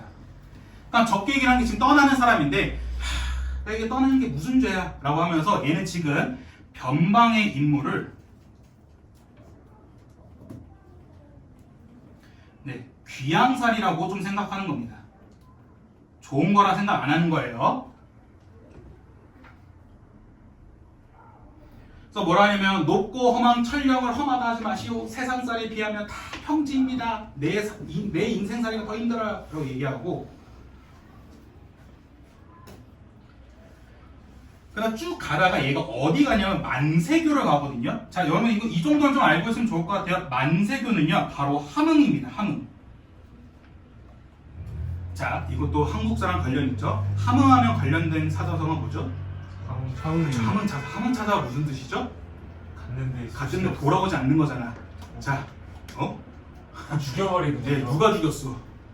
아버지. 우리 이성계 형님이 죽였죠. 왜냐면 자, 이성계가 되고 나서 이방원이 왕자의 난 두 번을 일으키면서 아들을 싹 다 죽여버리잖아요. 그래서 뭐 드라마든 거기서 보지 킬방원이 하잖아요. 그래서 다 죽여버려서 그래서 그 이성계가 이방원을 다시는 안 몰라야 해가지고 그래서 자신의 고향 함흥으로 갑니다. 함흥으로 가는데 근데 이방원 같은 경우에는 이게 조선이 유교의 나라이기 때문에 무조건 아버지가 있어야 해.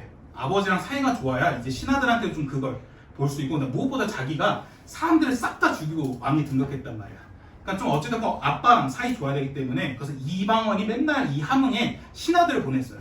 먹을 거 보내면서 좀 아버지한테 갔다 오라고 할 때마다 이성계가 뭡니까? 활 기똥차게 쏘잖아요. 그래서 저 멀리 있는데 저 올 때 그냥 팍 쏴가지고 오다가 바로 다 죽었다. 해서 함흥 차자가 그래서 함흥에 갔다가 돌아오지 못했다는 거거든요. 근데 돌아오지 못한 게 그냥 다 죽었다는 겁니다. 그래서 이방원이 처음에는 자기 아끼는 신하들 계속 보내다가 아끼는 신하를 다 죽이니까 어떻게 하냐면 이제 이방원이 살짝 바꿔서 이성계가 아꼈던 신하들을 보내요. 그러면 설마 죽이겠었는데 죽입니다. 몇 명에는 진짜 죽이고 했는데 몇 명에는 안 죽이는데 그 안 죽일 때 어떻게 하냐면 그 신하가 와가지고 먹을 거 받긴 해요. 그래서 그때 포도인가? 하여튼 되게 귀한 과일을 받거든요. 근데 그 과일을 받고 어떻게 하냐면 받고 뱉어요. 퇴 하고. 근데 그 신하 입장에서 어떻게 하냐면 가가지고 이방원한테 얘기해야 되잖아. 이성계가 이제 아버지께서 음식 드시고 맛있게 드셨습니다 얘기해야 되는데 아버지께서 드시고 뱉었습니다. 해봐. 킬방원이야. 어떻게 하겠어. 화나니까 죽일 거 아니야. 근데 그래서 그런 식으로도 돌려보내서 죽이는 경우도 많았어요. 그래서 그 바로 함흥이 그곳이거든요. 그러니까 함흥은 조선 역사로 본다면 되게 중요한 곳이에요. 왜냐하면 조선을 건국한 태조 이성계가 고향이 바로 함흥이었었기 때문에 그래서 뭐라 하냐면 만세교 앞에 두고 낭민노 혼자 앉아 옥저 땅 옥저는 그 한반도를 얘기합니다. 옛날. 그래서 그 하나하나 다 돌아보니 청량풍패의 이 맑은 기운이 어제인 듯 하구나 해가지고 이게 여기 기운 너무 좋은데 하는 겁니다. 왜? 바로 이성계의 고향이 함흥이기 때문에. 오케이?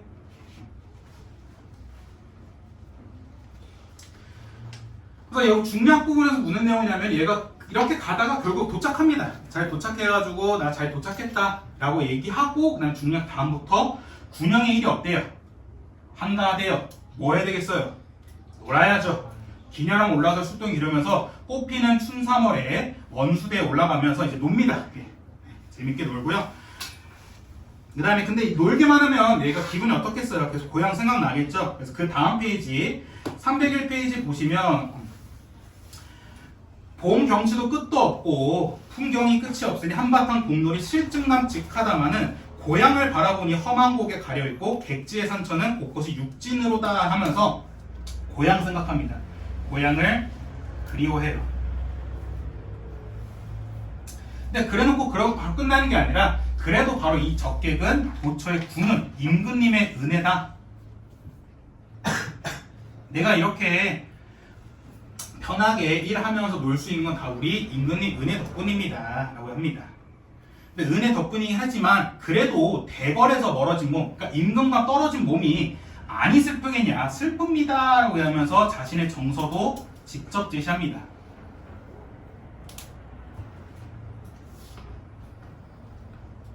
오케이?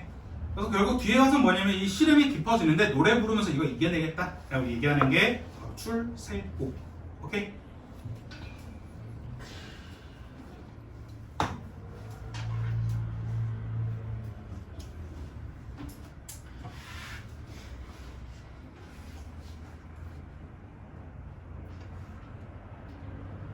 자, 그 다음에 망설은 그냥 주제만 알고 있습니다. 잊어버림과 관련된 내용이거든요.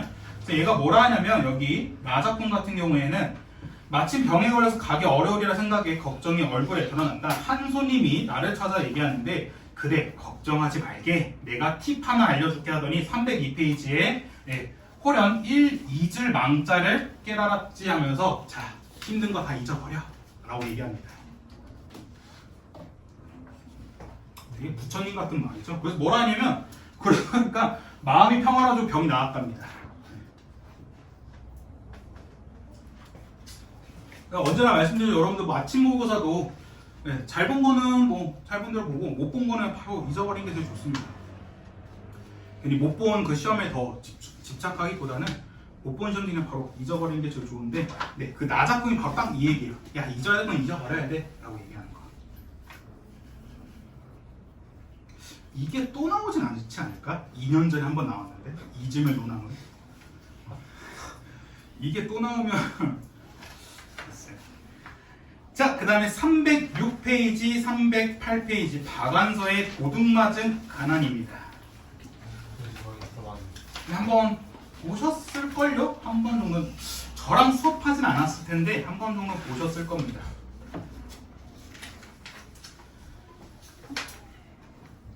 자, 여기 도둑맞은 가난에서는 나라는 인물과 상훈이라는 인물이 등장해요. 근데 얘네들의 갈등을 통해 뭘 보여주냐면 산업화 시대에 극심한 빈부격차를 보여줍니다. 그러니까 극심한 빈부격차를 어떻게 보여주냐면요. 나는 진짜 가난해요. 근데 상훈이는 가짜 가난이야. 가짜 가난이 뭐냐면 여기 작품 보시면 아시겠지만 얘 잘 살아요. 금수저예요. 금수저인데 아버지가 야 너 한번 세상에 고생 한번 해봐야지 하고 그냥 쫓아냅니다. 쫓아내고 그냥 갑자기 내 공장에서 일해라 해요. 근데 이 나가 여기서 여자애거든요. 여자애인데 얘가 공장에서 일하는데 너무 그 하숙비가 너무 많이 드는 거야. 월세가 너무 많이 들다 보니까 그래서 얘가 상훈이한테 좀 호감이 있었어요. 상훈이한테 우리 월세도 아낄 겸 같이 살래? 라고 얘기해요. 그래서 그래 알았어 같이 살게 라고 얘기하는데 그러다 어느 날 공장에서 누가 다치거든요. 다쳐가지고 이 다치는데 병원비가 없다 보니까 그래서 공장 사람들끼리 돈을 모아서 우리 이 사람을 치료해주자 라고 얘기해요. 근데 이 나랑 상훈이가 같이 그 통장에 돈을 모았었는데 그래서 상훈이가 먼저 얘기를 해요. 우리 도와주자 라고 해가지고 나가 알았어 그럼 통장 줄 테니까 여기서 도와주고 와 해요. 근데 이 상훈이가 그 통장에 있는 돈을 다 써요.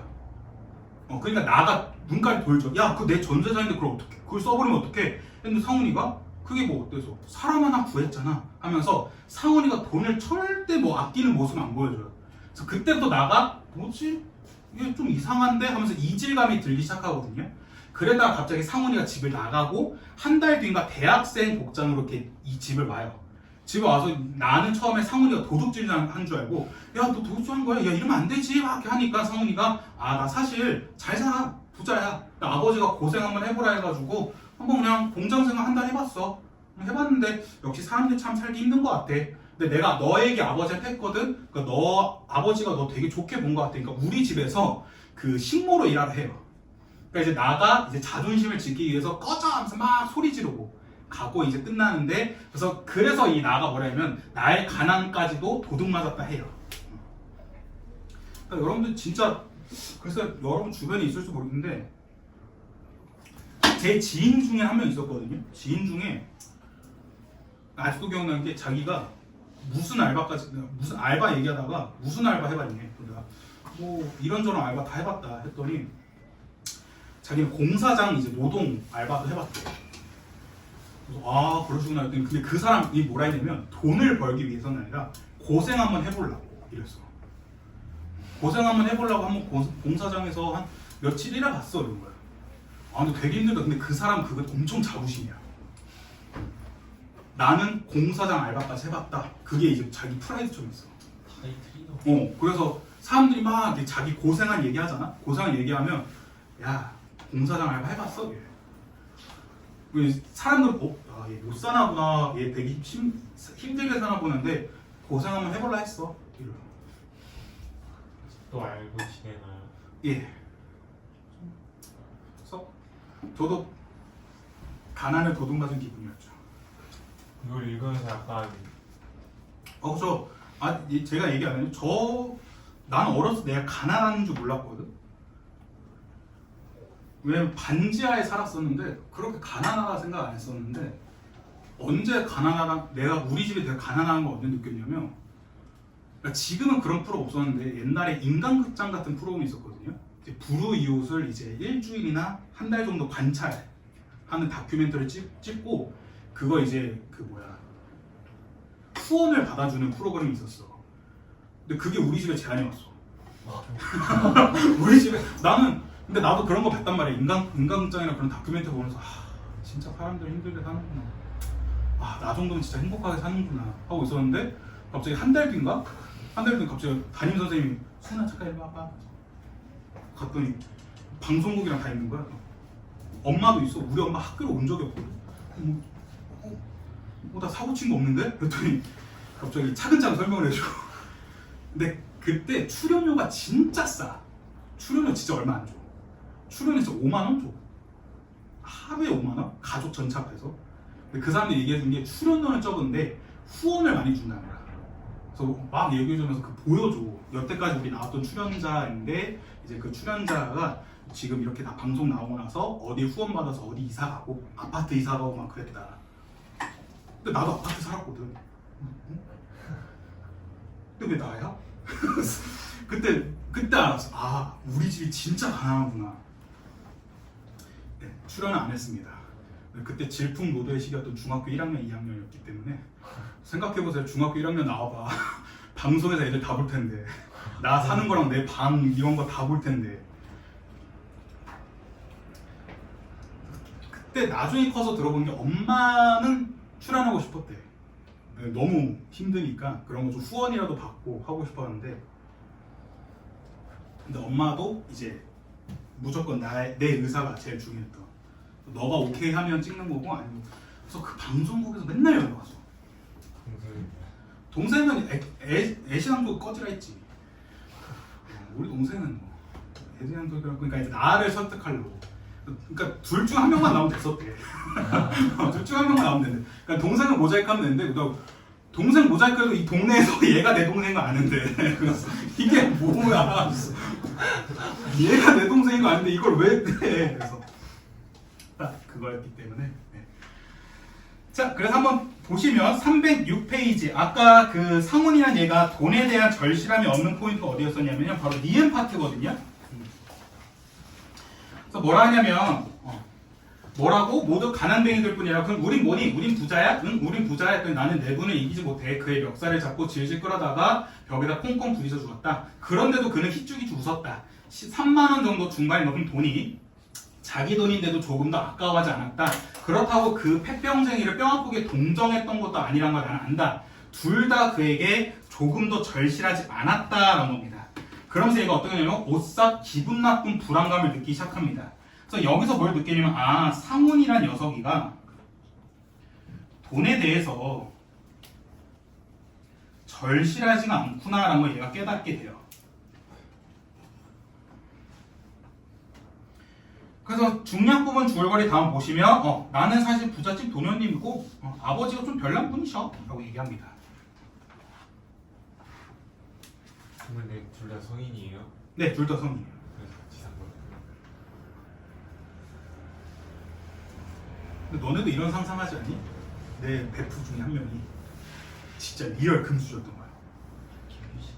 그래서 사실은 그래서 우정 테스트 해본 건데 승훈아 너는 20년 동안 내 옆에 있어주더니 우리 회사에 임원으로 들어와라.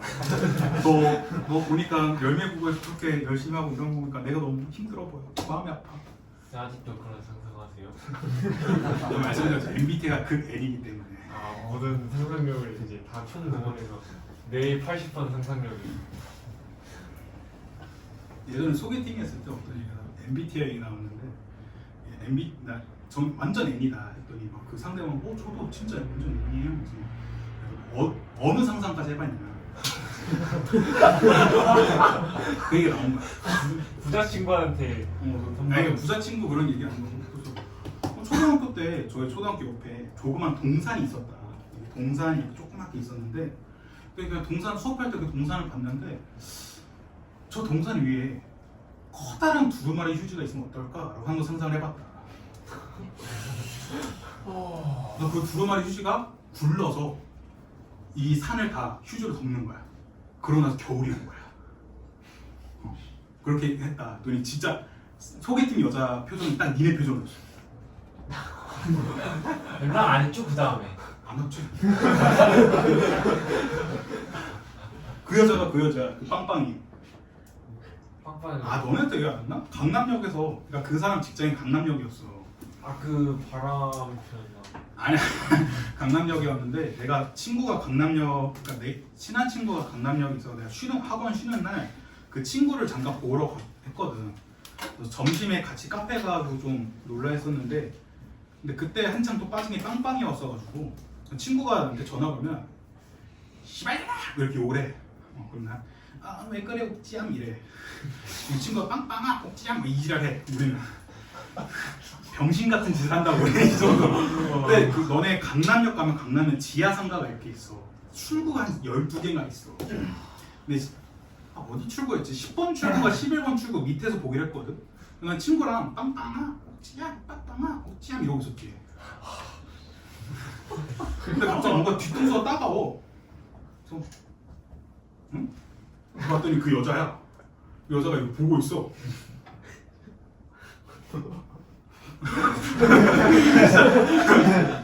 근데 강남역 거기가 진짜 시끌시끌하거든. 무슨 진짜 영화 마냥 우리 둘만 보이고 나머지는 안 보여. 쫙 조용해지고 옆에서 귀에서 막 빵빵아 근데 그 여자도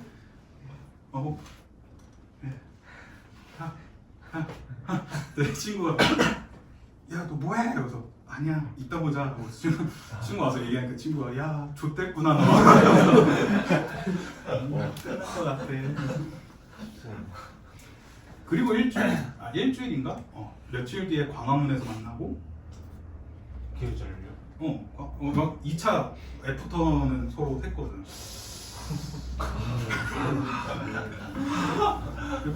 빵빵남. 아니 그 얘기를 아예 진짜 그 사람이 그냥 그 얘기를 아예 지워버린 것 같아.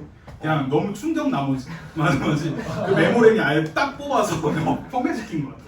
그냥 싹 지웠길래 뭐 얘기하다가 잘 안 됐죠. 선생님 뭘 중성이라고요? 뭐요? 소개팅 다음 주인가 그럴 거예요. 한 번 더 기.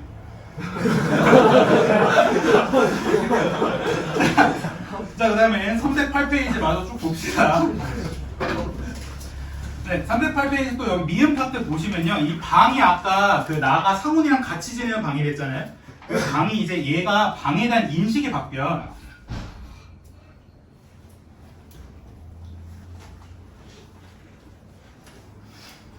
그래서 이 도둑맞은 가능은 바로 이 방에 대한 인식이 좀 더 메인 포인트로 나올 수 있었는데 그래서 뭐라냐면 나는 그를 쫓아내고 내가 얼마나 떳떳하고 용감하게 내 가난을 지켰나 스스로 뽐내며 내 방으로 돌아옵니다. 그런데 내 방은 좀 전까지의 내 방이 아니었다라고 하면서 뭐라냐면 그 밑에 쭉 내려와서 그것들은 다만 무의미하고 추했다라고 얘기해요. 그래서 얘가 가난은 지켰지만 그 모습에서 떳떳하고 용감한 모습이 있었지만 결국에는 이 모든 게 다 의미가 있냐? 무의미하고 더럽다 라고 하면서 나의 인식 변화를 볼 수 있다는 점. 오케이?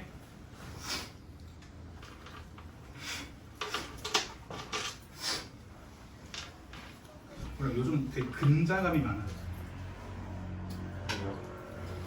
그래?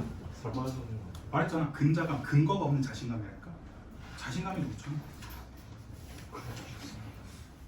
뭐야, 나 틈틈이 너네 그 6월 모평 무슨 작품 나올지 뽑고 있거든. 이렇게 보면서. 네. 저번에 장원인가? 누구한테 말했던 것 같은데? 걔가 되게 유명한 사주집 갔다 왔다고. 네. 사주집 갔다 왔는데 그러니까 사주는 그냥 지극히 그냥 무속 신앙이에요. 갔다 왔는데 거기서 그 얘기를 하는 거예요. 내가 물의 기운이 강하대. 물이 기운이 강하면 직관력이 좋대. 그러니까 거기가 왜 유명하냐면 거기가 강남에 있는 선생님들 사이에서는 거기에 가가지고 사주를 보면 그 사람이 사주를 분석해줘서 어떻게 해라 하고 피드백을 준대. 그래서 그 피드백에 맞춰서 했더니 스타 강사 됐다 해. 그래서 확실하지 않지만 좀 실명 말하면 조땡땡 선생님이 거기 가서 뭐 했다라고 얘기 썰이 있어. 영어 되게 유명한 선생님. 되게 유명한 선생님 거기에서 했다. 그래서 나도 강남에 있는 선생님들 전에 들어서 거의 압구정이거든. 예약 되게 힘들어. 내 예약을 24년 7월에 24년 7월인가 8월에 연락했는데 예약된 게 25년 8월이었어. 근데 내가 예약하면서 혹시 빈자리 생기면 말씀해주세요 했는데 3월달에 빈자리가 생겼다 해서 그래서 들어간 거였거든. 막 얘기하다가 그 사람이 그러니까 이번 수능에서 찍어보래. 그러니까 뭐 이 작품 나올 거다, 이 작품 나올 거다, 이 작품 찍어보래. 직관력이 좋아서 이걸로 대박 날 거다 하는 거야. 지금 근데 그 전까지 항상 찍는 거 다 피해서 나오잖아. 네. 이번에만 그래서 그 사람도 이거 찍다 보면 맞을 거다. 그러더라고. 아니 그게 찍다 보면 맞겠지. 그걸 들으니까 그래? 해볼 수 있잖아. 근데 쌤이 그걸로 어떻게 유명해져요? 하고 이제 영상을 내가 올리고. 맞췄다 하는 거지. 오래 가고 저희밖에 모르는 거 아니에요? 아니지, 영상 올려야지. 미리 영상 올려놓으면 블로그 같은 데 올려놓고 그래서 그걸 증거 사진을 이렇게 하는 거지. 뭐 맞췄다. 아니면 내 포트폴리오에 넣던가. 포트폴리오에 뭐 해가지고 메가스터디나 나중에 지원할 때 맞췄어. 어쨌든 열매를 나가겠다. 자, 봅시다. 그렇게 해서 성공할 수 있는 거니까. 자, 그 다음에 310페이지 나이덕의 그 복숭아 겉으로랑 문태준의 가잼입니다. 그러니까 가작품은 아마 봤어요. 우리가 이게 2016학년도 17학년도 그때 기출로 나왔었기 때문에 기출문제 분석하면서 한번 봤었고요. 문태준의 가재미가 좀 여러분 입장에서 생소할 수 있는 작품인데요. 일단 그 복숭아 나무 곁으로라고 되어 있는데 복숭아 나무라는 시적 대상이 나왔죠. 아까도 말씀드렸던 것처럼 시적 대상이 사람이 아니면 어떻게 해야 된다고? 사람의 삶으로 확장을 시켜야 돼요. 오케이? 그다음에 가재미 역시 똑같습니다. 여러분 가재미가 어떤 생선인지 아세요? 가자미. 네, 가자미예요. 가자미에서 납작한 얘. 땅바닥에 붙어있는 애들이거든요. 그래서 걔는 계속 누워만 있습니다. 누워있는 게 어때요? 좋죠. 당연히 좋은데 한편으로 이제 계속 누워만 있으면 좀 이렇게 병약한, 썩 약해 보이는 이미지를 주잖아요. 그래서 그런 것 좀 생각하시면서 보면 될 것 같은데, 근데 뒤에 311페이지 보기 딱 보시면요. 시적 화자와 대상과의 미적 거리는 대상이 화자의 감각적 인식에 머물러 있을 때 비교적 먼 상태고요. 자, 미적 거리감이 멀답니다. 거리감이 멀다라는 것은 친밀감이 없다 해가지고 대상에 대해서 좀 부정적인 감정을 드러내고 있다라는 거고요. 정서적 반응이나 교감, 관념적 의미 부여 등이 이루어질 때 보다 가까워진대요. 가까워진다는 건 이제 인식이 변화된다는 거죠. 오케이? 왜냐하면 심리적 거리가 가까워졌으니까.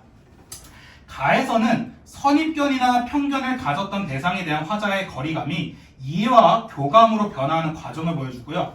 나에서는 대상에 대한 공감과 위로, 이해와 연민에 기반한 관계 설정이 드러나는데 특히 대상을 바라보는 것에서 행위하는 것으로 나아감으로써 교감이 이뤄지고 미적 거리가 더욱 가까워진답니다. 그러니까 가작품 같은 경우에는 거리 자체가 워낙 멀었는데 왜? 선입견과 편견을 가지고 있었기 때문에. 근데 이거를 이해와 공감, 교감으로 줄었고 근데 나작품은 원래도 적었거든요 거리가. 근데 얘네들이 그냥 바라만 보는 게 아니라 어떤 동작을 행위를 같이 하는 것으로써 더 가까워졌다라는 게 바로 가재미 작품이었습니다. 자, 310페이지 바로 가작품부터 보시면요. 위에 써놨던 것 위에 한번 쓰면 사람이 아닌 대상이 나오면 사람으로 확장시켜서 보라 했습니다. 자, 너무도 여러 겹의 마음을 가진 그 복숭아 곁으로 나는 왠지 가까이 가고 싶지 않았다랍니다. 가까이 가고 싶지 않았다는 게 거리감이 느껴지고요. 자, 그럼 복숭아 나무가 바로 대상인 거고 이걸 사람으로 갖고 오자면 뭐 타인으로 볼 수 있겠죠. 근데 복숭아 나무가 여러 겹의 마음을 가졌다. 이걸 사람으로 생각하면 사람도 여러 겹의 마음을 가졌다는 거잖아요. 마음이 여러 개라는 것은 복잡한 내면을 가지고 있다는 거죠.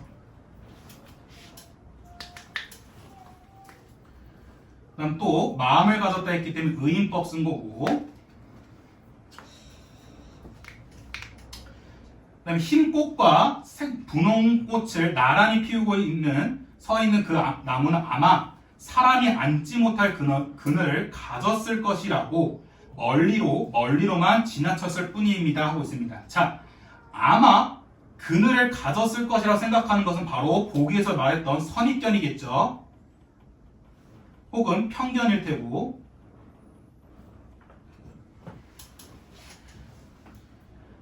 흰 꽃과 분홍 꽃 사이에 수천의 빛깔이 있다는 것을 나는 그 나무를 보고 멀리서 알았답니다.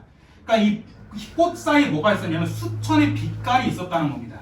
그러니까 나 좀 아무것도 없을 거야 라고 생각했는데 사실은 수천의 빛깔이라는 본질적 요소가 있었다는 거고 그걸 이제서야 멀리서 알았다는 거니까 이때부터 인식이 변화하는 거죠. 이때부터 거리감이 좀 가까워지는 거고 이 전까지는 되게 부정적인 정서를 가지고 있었는데 이때부터는 긍정적인 정서로 바뀌었으니까 간단하게 말하면 시상 전환도 볼 수 있는 거겠죠. 그래서 눈부셔 않았습니다. 피우고 싶은 꽃빛이 너무 많은 그 나무는 그래서 외로웠을 것이지만 외로운 줄도 몰랐을 것입니다. 그 여러 개의 마음을 읽는데 참 오래도 걸렸습니다 해가지고 그 대상에 대한 이해가 너무 오래 걸렸다라는 거죠.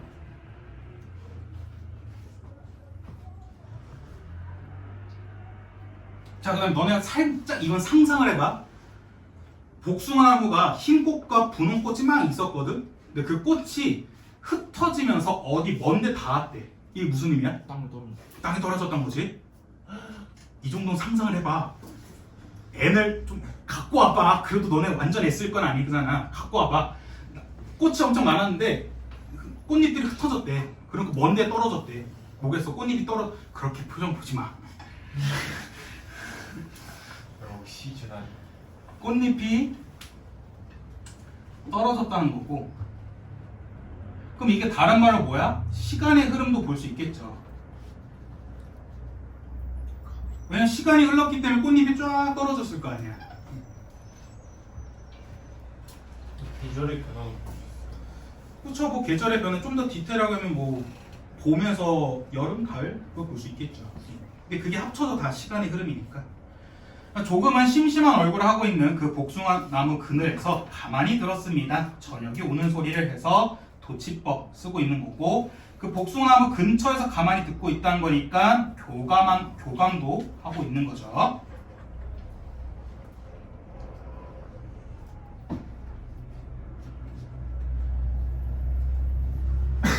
오케이.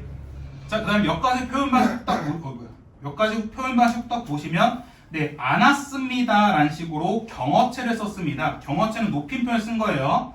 상대 높임 중에 하십시오체. 근데 이런 식으로 경어체를 쓰면요, 되게 차분하고 담담한 느낌을 주고요. 그 다음에 성찰의 분위기도 형성합니다.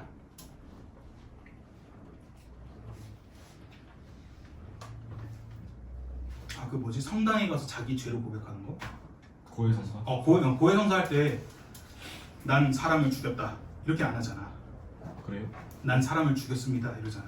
경어체를 쓰잖아. 아. 옆에 신부님이 되는데 난 사람을 죽였어 이러겠어? 그럼 신부님이 존댓말 쓰세요 이럴 거 아니야. 보통 어디서 그 상황에서 존댓말 쓰면 지적을 할까요? 사람을 죽였다는데. 지적을 할까요? 그 다음에 흰꽃, 분홍꽃, 색채, 그다음 색깔 어떻게 봐? 눈으로, 시각적 이미지.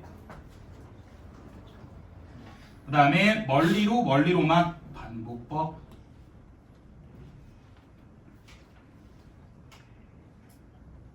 오케이.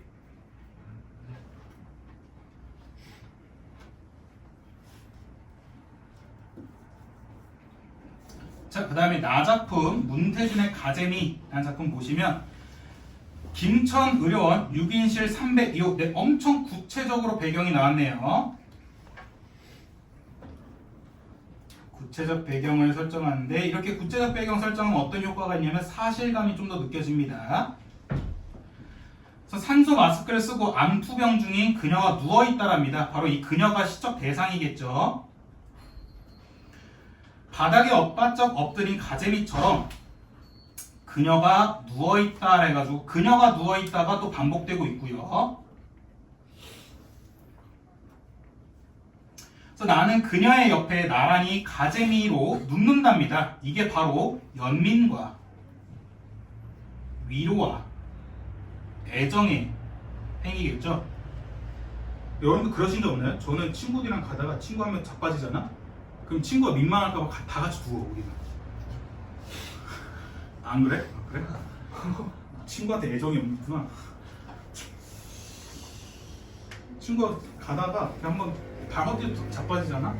우리 그걸 보고만 있는 게 아니라 우리도 같이 옆에서 자빠져. 진짜 우리도 그랬어. 이게 바로 친구에 대한 애정이 있는 거죠. 얘도 똑같은 거죠. 그녀에 대한 애정이 있으니까 가재미를 묻는 거죠. 그래서 뭐라 하냐면 가재미가 가재미에게 눈길을 건넨답니다. 이때 첫 번째 가재미는 화자고 두 번째 가재미는 그녀겠죠. 그러니까 그녀가 울컥 눈물을 쏟아낸답니다. 둘이 무슨 사이죠? 뭔가요? 네, 엄마입니다. 그렇구만. 근데 설명이 없었잖아. 그러니까 내가 이 질문을 나올 줄 모르고 내가 먼저 말했어야 되는데 난 설명 다 끝나고 네 여기서 그녀는 엄마였습니다 연락했는데 네, 엄마입니다. 문태준 이 새끼. 자, 그래서 한쪽 눈이 다른 한쪽 눈으로 얼마 붙은 야위 그녀가 온답니다. 그녀는 죽음만을 바라보고 있답니다. 되게 부정적인 상황이죠. 나는 그녀가 살아온 파랑 같은 날들을 보고 있답니다. 그러니까 파랑 같은 살아온 날들을 보고 있다는 것 자체가 그녀의 과거를 회상하고 있다는 거죠. 파랑이 뭐냐면 물결이에요, 물결.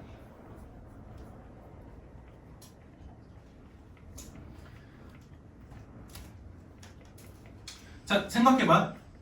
그녀는 지금 가재미처럼 그냥 바짝 엎드려서 아무것도 안 하고 있거든. 가만히 있는데 옛날 과거 회상이니까 그 그녀가 어떤 모습이냐면 좌우를 흔들며 살고 있어. 그럼 이건 되게 생명력이 넘쳤던 모습이죠. 그래서 현재와 되게 대조되죠. 현재는 가만히 누워만 있는데,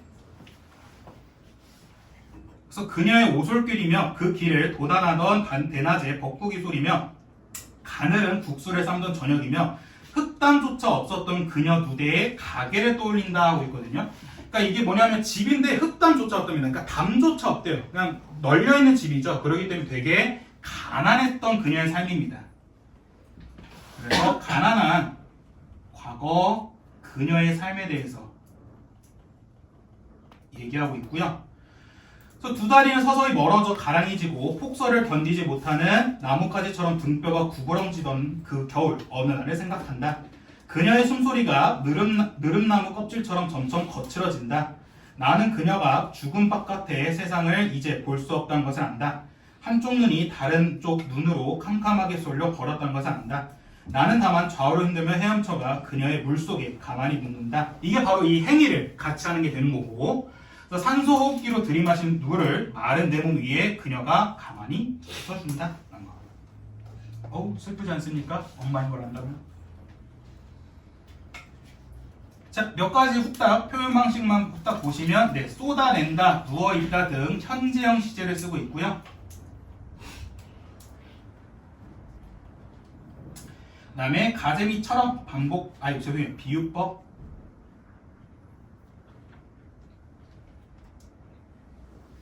그 다음에 숨소리가 거칠어진다, 청각적 이미지. 그다음에 이건 또 촉각적 이미지로도 볼 수 있어요. 왜냐면 숨소리가 하는데 우리 숨소리가 또 이게 피부로도 느낄 수 있기 때문에 그래서 청각적, 촉각적이 둘 다 가능합니다. 숨소리는 피부로도 느껴요? 숨소리라며. 숨소리가 거칠어진대잖아. 느껴봐. 조용히 해. 내가 지저스를 했지. 내 말 따라. 역시 국어신. 이거 독서 못 나가고. 독서 못 나가고. 아니 너 오늘 딴 얘기 2번밖에 안 했던 것 같은데? 아, 질문이 많았나? 질문 많은 게 다행이지. 딴소리를 뭐 2시간 해도 수업부터 못하고. 자, 312페이지 박지원의 호질. 이거 예전에 한번 같이 슬쩍 봤던 것 같은데, 아 죄송해요, 너네들 안 봤구나. 자, 박지원 하면 형광펜 치세요. 박지원 형광펜 12. 자, 이 형 풍자의 대가입니다. 난 무엇보다 이 사람이 수필 얘기하잖아요. 실학적이에요. 그래서 여러분들 아마 그 인문예술 지문에서 우리 동양 철학 얘기 나왔을 때 박지원 조선 후기 때 한 번씩 꼭 나와요. 박지원이 이제 실학, 실용성을 되게 강조했던 사람이거든요. 이 호질이 뭐냐면요, 호가 호랑이 호고요. 그 다음에 질이 이렇게 소리치는 거, 꾸짖는 거이거든요. 그래서 호랑이가 꾸짖는 겁니다. 근데 호랑이가 뭘 꾸짖냐면요, 위선적인 선비의 부도덕성과 허위 의식을 비판하고 풍자합니다.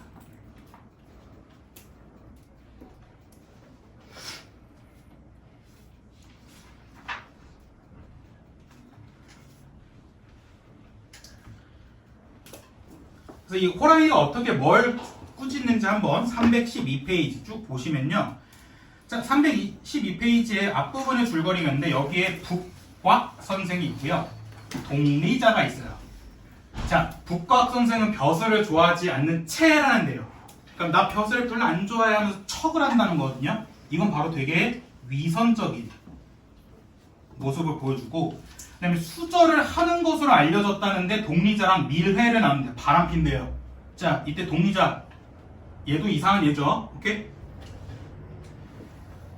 그러니까 남편이 없는데요. 남편이 없어서 얘는 정절을 지켰다라고 알려져 있는데 사실은 이 동리자는 북곽 선생과 바람피고 있었다는 겁니다. 근데 이 동리자한테 아들이 5명이에요. 아들이 5명이거든요. 근데 이 5명도 재밌는 게 여기 이 5아들이 나오는데 이 5아들이 모두 성씨가 다릅니다. 와우. 개쩐다. 아, 오늘 영상 못 넣겠는데? 이거 개쩐다라는 거 어떻게 비치고?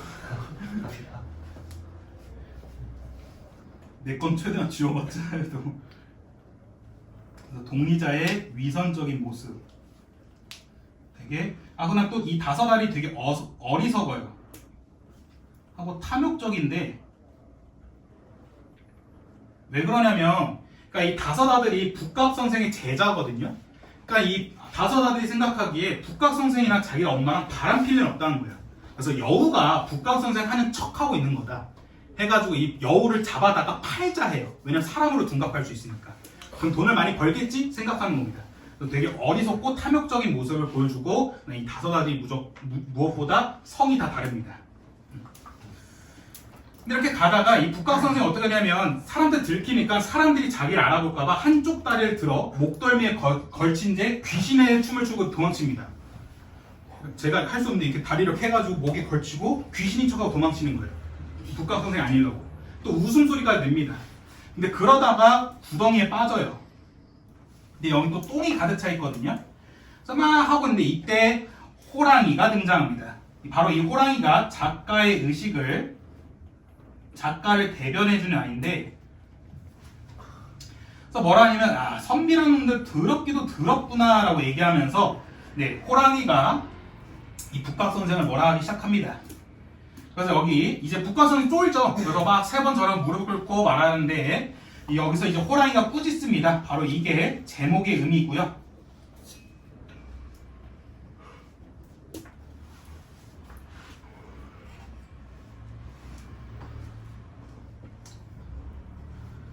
그래서 뭐라 하냐면 야 너네 너무 인간 중심적으로 살아 이 새끼들아 하고 있는 겁니다. 뭐라 하냐면 천하에 미친 하나뿐인데 호랑이의 성품이 악하다면 인간의 성품이 역시 약할 거고 인간의 성품이 착하다면 호랑이의 성품이 또한 착할 것이다 라고 얘기를 하고요.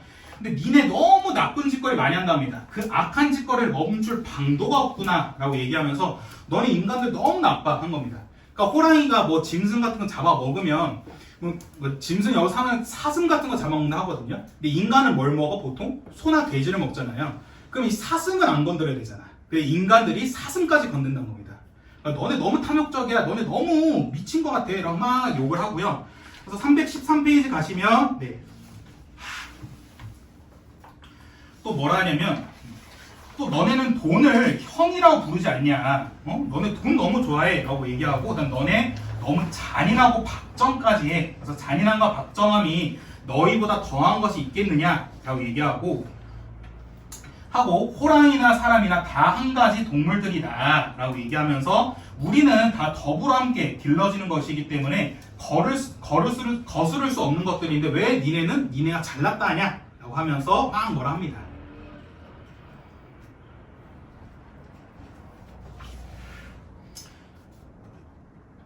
근데 그랬다가 이제 북각선생이 막 절하면서 이제 314페이지 북각선생이 자리에서 떠나 엎드린 채 머뭇거리다가 두 번 절하고 머리를 거듭 조아리면서 막 얘기를 합니다.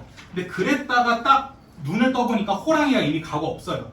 근데 자기 앞에 누가 있냐면 농부 한 명이 있거든요. 농부가 뭐라 하냐면 선생님 무슨 일로 아침 일찍 들판에다 절을 합니까? 했더니 북각선생이 뭐라 하냐면 내가 들으니 비록 하늘이 높다고 하나 감히 머리를 숙이지 않을 수 없고 땅이 비록 두텁다고 하나 감히 어지르지 않을 수 없다 라고 하면서 나는 하늘에게 절을 하고 있었던 거다 라고 허세를 보여줍니다.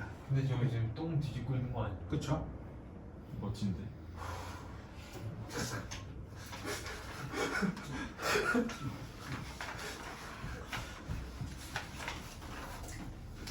조만간 똥 뒤집고 돌아다니겠네. 아니 여기부터 하죠 그러면. 자, 그 다음에 5번부터 10번 오장안의 여수 이수익의 방울소리 전혜린의 먼 곳에서 그리움 작품인데 자, 얘도 320페이지 먼저 제목부터 보시면 간단하게 오장안의 여수인데 여수가 그 지역 여수가 아니라 여수가 여기 써있는 것처럼 객지에서 느끼는 쓸쓸함과 시름입니다. 그래서 이건 좀 향수와 관련이 있어요. 향수. 오케이?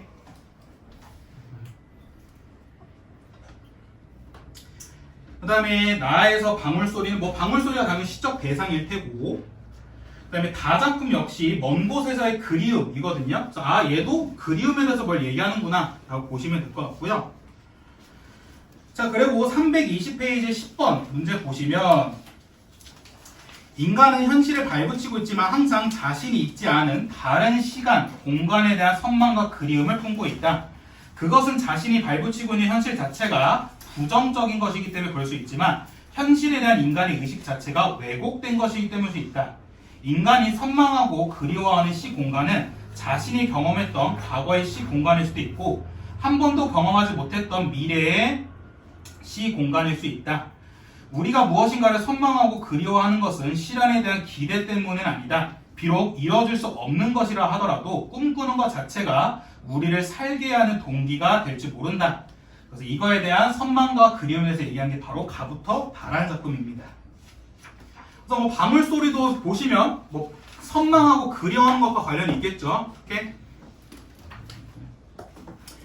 자, 그러면 가작품 5장 안의 여수부터 딱 보시면, 자, 여수에 잠겼답니다. 여수란 건 아까 객지를 떠났을 때 느끼는 쓸쓸함과 시름이거든요. 그래서 여기를 뭘 체크할 수 있냐면, 아, 화자가 지금 고향을 떠난 상황이구나 라 볼 수 있는데, 여수에 잠겼을 때 나에게는 조그만 희망도 숨어버린답니다. 그럼 이건 희망이 있다는 거야, 없다는 거야? 희망이 없다는 거고, 희망이 없으면 되게 절망적이라는 거죠. 그러니까 그럼 여수 포커스 잡아야 되는 게, 여수는 좋은 감정이야, 좋은 감정이야, 나쁜 감정이야? 나쁜 감정이죠. 왜냐면 여수에 잠겼을 때 희망이 없대잖아. 오케이? 그렇기 때문에 이 여수는 부정적인 정성겁니다. 그래서 요령처럼 흔들리는 슬픈 마음이요, 요지경 속으로 나오는 좁은 세상이랍니다. 자, 근데 너네 그거 생각해. 요지경이라는 단어가 좋은 뜻으로 써요? 안 좋은 뜻으로 써요?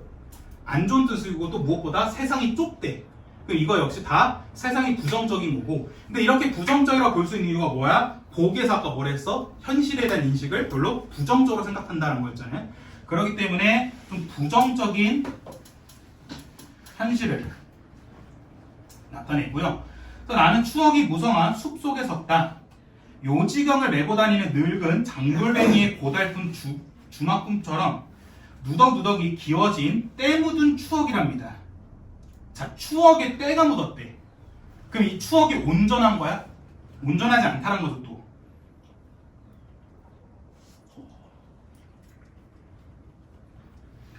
또 얘는 현실에 대해서 부정적 현실이었기 때문에 신뢰할 만한 현실은 어디 있느냐? 나는 시정대와 같이 현실을 모르며 아는 것처럼 믿고 있었다라고 이러면서 얘는 실상 사실은 현실 인식을 제대로 못했다는 겁니다. 그래서 그에 대한 반성, 자책하는 태도로도 볼 수 있겠죠. 그래서 괴로운 횡령 속 외로이 쉴 때면 달팽이 딱지를 틈에서 문 밖을 내다보는 얄미운 노스타르자. 너무나 뼈없는 마음으로 니는 무슨 둘볼따구를 휘저어보는 것이냐 하고 있는 건데요. 자, 노스탈지아는 밑에 보시다시피 고향을 몹시 그리워하는 마음이거든요. 이게 뭐냐면, 저도 이걸 한번 찾아봤는데, 달팽이가 이렇게 집에 있다가, 이게 달팽이, 이거 눈이라 해야 되나? 이게 눈이었는데, 눈이 이렇게 쏙 나온대요. 쏙 나와가지고 그 모습을 바로 이 노스탈지라는 거거든요. 그러니까 완전히 쏙 나온 것도 아니고 그냥 살짝 쏙 나와가지고 딱 그리움 이러고 가는 겁니다. 하고 또 무엇보다 뼈가 없는 마음이래요. 뼈 없으면 되게 연약하죠. 그러니까 얘는 어떤 거냐면, 아까 여수, 고향에 대한 그리움이 쓸쓸함이 좋은 건 아니었잖아. 근데 그럴 때마다 이제 현실 왜 이러지 막 이럴 때마다 가끔씩 이 노스탈지아, 이 그리움이 살짝 나와서 꼬쫌꼬쫌하고 가는 겁니다. 그럼 이 화자는 또 어떻게 했어? 더 부정적 정서에 잠기겠죠. 오케이?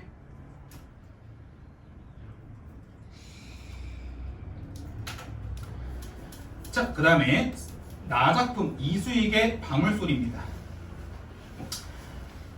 청계천 7가 골동품 가게에서 나는 어느 황소목에 걸렸던 방울을 하나 샀답니다. 방울은 바로 여기 제목에 있었던 것 때문에 이건 중요한 시적 대상이겠죠. 그 영롱한 소리에 방울을 딸랑거리던 소는 이미 이승의 짐승이 아니란 겁니다. 그럼 소는 이미 죽었다는 거죠.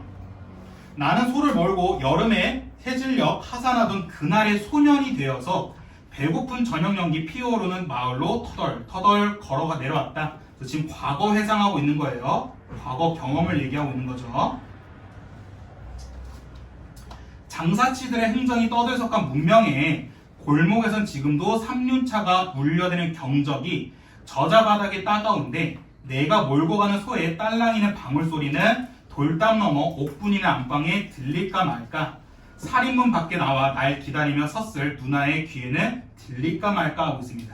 그럼 이 경적과 방울 소리는 서로 대조되겠죠? 왜냐면 이 경적 소리는 어디서 듣는 걸 화자가 현실 속에서 듣고 있는 거잖아. 근데 방울 소리는 자기가 그리워하던 과거 경험으로부터 떠올리고 있는 거기 때문에 서로 대조되고 있는 모습을 보여주고 있다. 그래서 지금 이 방울 소리를 듣고 과거를 회상한 겁니다. 오케이?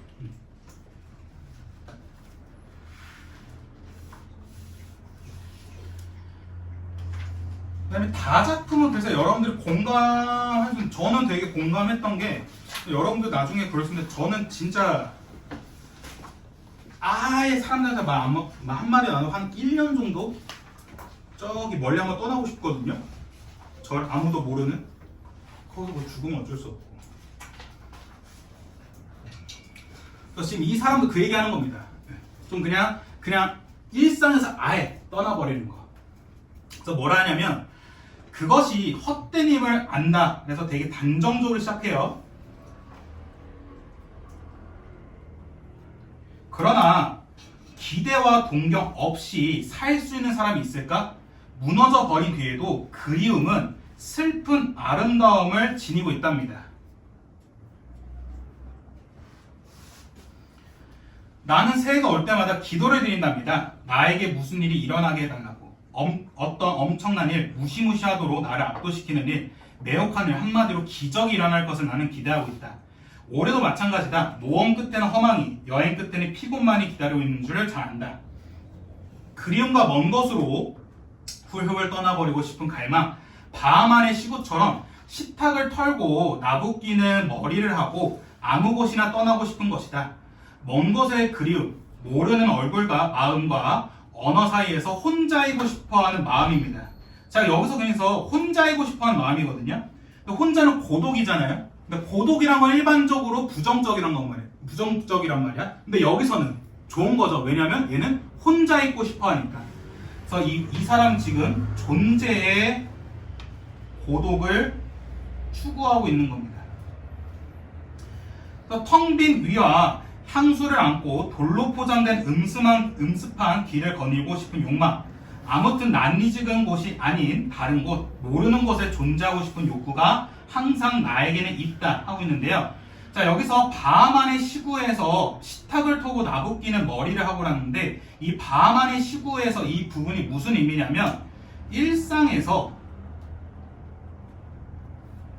벗어난 자유로운 상태를 얘기합니다. 이 밤 안의 시구에서.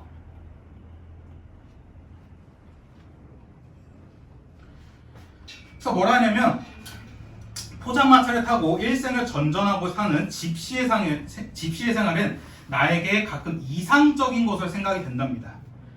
노래와 모닥불가의 춤과 사람이 점치는 일로 보내는 짧은 생, 내 혈관 속에는 어쩌면 집시의 피가 한 방울 섞여 있을지도 모른다는 것을 혼자 공상하고 웃기도 한다 해가지고 일상에서 벗어나서 혼자 아무도 모르는 곳에서 낯익지 않은 좀 어색하고 이질적인 분위기로 떠나고 싶다라고 얘기하는 게 먼 곳에서의 그리움입니다.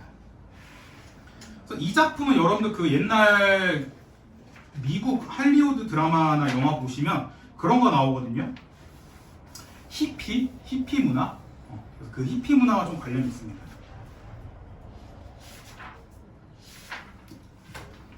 아, 3대를 할까 하고 15번부터 17번 할까. 3대를 해야 되겠다. 아, 너네 다음 주도 스틱 갖고 오기 힘들까봐 오늘 다 끝날려고. 자, 323페이지 영상섭의 3대. 이건 했어. 우리 1학년 때 했어. 1학년 때 영상섭이 너네 학습 활동에 나왔어가지고 3대 했었어. 이거 3대라는 작품이 뭐냐면요. 일단 여기서 조의관,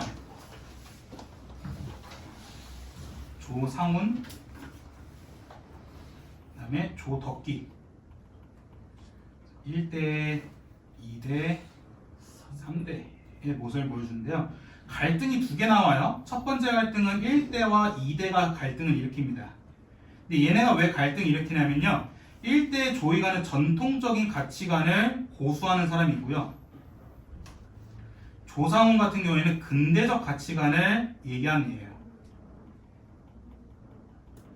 그래서 조이관이 얘가 돈은 많거든요. 근데 이 얘네가 가문이 별볼로 없어. 그래서 얘가 그 족보를 삽니다. 양반의 족보를. 근데 양반의 족보를 되게 비싸게 사요. 그래서 그걸 조상훈이 되게 뭐라 해요. 조이관한테. 아버지 왜 그런 데는 돈을 쓰십니까? 그 돈이면 학교를 몇 개나 더 지을 수 있습니다. 라고 뭐라 해요. 근데 여기서 조이관이 뭐라 하냐면 미친놈아 넌 위선적인 새끼잖아. 왜 이 새끼가 위선적인 새끼냐면요. 그 조상훈이 지은 학교가 있어요. 설립한 학교. 학교를 이제 조덕기가 다녔는데 조덕기의 친구가 있습니다. 홍경이라고. 홍경이랑 바람을 펴요. 아휴. 그러니까 그래서 조이관이 이걸 다 알아요. 알기 때문에 넌 위선적인 새끼야. 너는 그렇게 말만 그렇게 하지. 너는 그래놓고 네 아들의 동창생과 바람을 피냐. 그래서 막 뭐라 하거든요. 근데 조상훈이 여기서 네, 긁힙니다. 긁혀가지고 아버지는 왜 그런 쓸데없는 소리 하세요. 막 이렇게 화를 내요. 초등학교 에? 초등학교. 자, 너 이 새끼 위험해. 아까 가즈미부터. 자, 3대는 어떤 얘는 좀 내적 갈등을 갖고 있는데, 그러니까 물론 3대 조덕기도 조상훈이랑 갈등이 있어요. 당연한 거죠. 왜 자기의 동창생과 네, 바람이 났었기 때문에. 근데 이 조상훈이 이 동창생과 바람 피고 딸이 있거든요. 근데 그 딸의 자기 자식이라 인정을 절대 안 합니다. 그래서 이 홍경이한테 술집 하나 만들어줘요. 술집 하나 만들어주고 네가 알아서 살아라 라고 했는데 조덕기는 그게 마음에 안 든 거야. 왜 이렇게 책임감이 없으시냐. 아버지가 그렇게 하시면 책임을 지셔야 되는 거 아닙니까? 첩으로 들어야 되는 거 아닙니까? 하는데 근데 옛날 생각해봐. 첩이 있다는 거는 근대적인 가치관이야? 전통적 가치관이야? 전통적이거든요. 그러니까 조상훈 입장에서 이거 인정할 수 없는 거야. 왜냐면 자기는 근대적 가치관이기 때문에. 그래서 계속 끝내 걔 무시합니다. 조덕기는 아버지한테 책임감을 가지세요 라고 얘기하고요. 그다음 조덕기는 일제강점기 때 일본 유학을 다녔던 사람이에요. 일본 유학 가면 좀 그때 윤동주 시인도 얘기했잖아. 그때 당시에 일본 유학 간 조선인들 입장에서는 어떠냐면 이게 과연 맞나? 라는 생각이 있어요. 왜냐면 자신들을 우리들의 나라를 이제 억압하는 일본에서 내가 유학을 하는 게 맞나? 라는 게 좀 있었기 때문에 그래서 이 3대 조덕기 같은 경우에는 앞으로의 미래를 좀 고민하는 모습을 보여주고요. 무엇보다 이때 당시 일본은 다양한 이념과 사상이 엄청 많았어요. 그래서 여러분들 그 얘기 했을 거예요. 3.1운동을 통해서 우리나라에 뭐가 들어와? 까프, 사회주의가 들어옵니다. 네, 그때 당시 일본에서 1900년 초에서는 이미 일본에서 사회주의가 엄청 만연해 있었거든요. 그래서 그때 많은 일본 유학생들이 사회주의 운동을 했었기 때문에 3.1운동을 하면서 사회주의가 들어오는 것처럼 조덕기 역시 이런 사회주의니 뭐니 하면서 다양한 이념과 사상 속에서 앞으로의 미래 나는 어떻게 살아야 될까 하고 막 고민합니다. 하고 플러스로 아버지와의 책임감까지 서로 싸우고요. 오케이?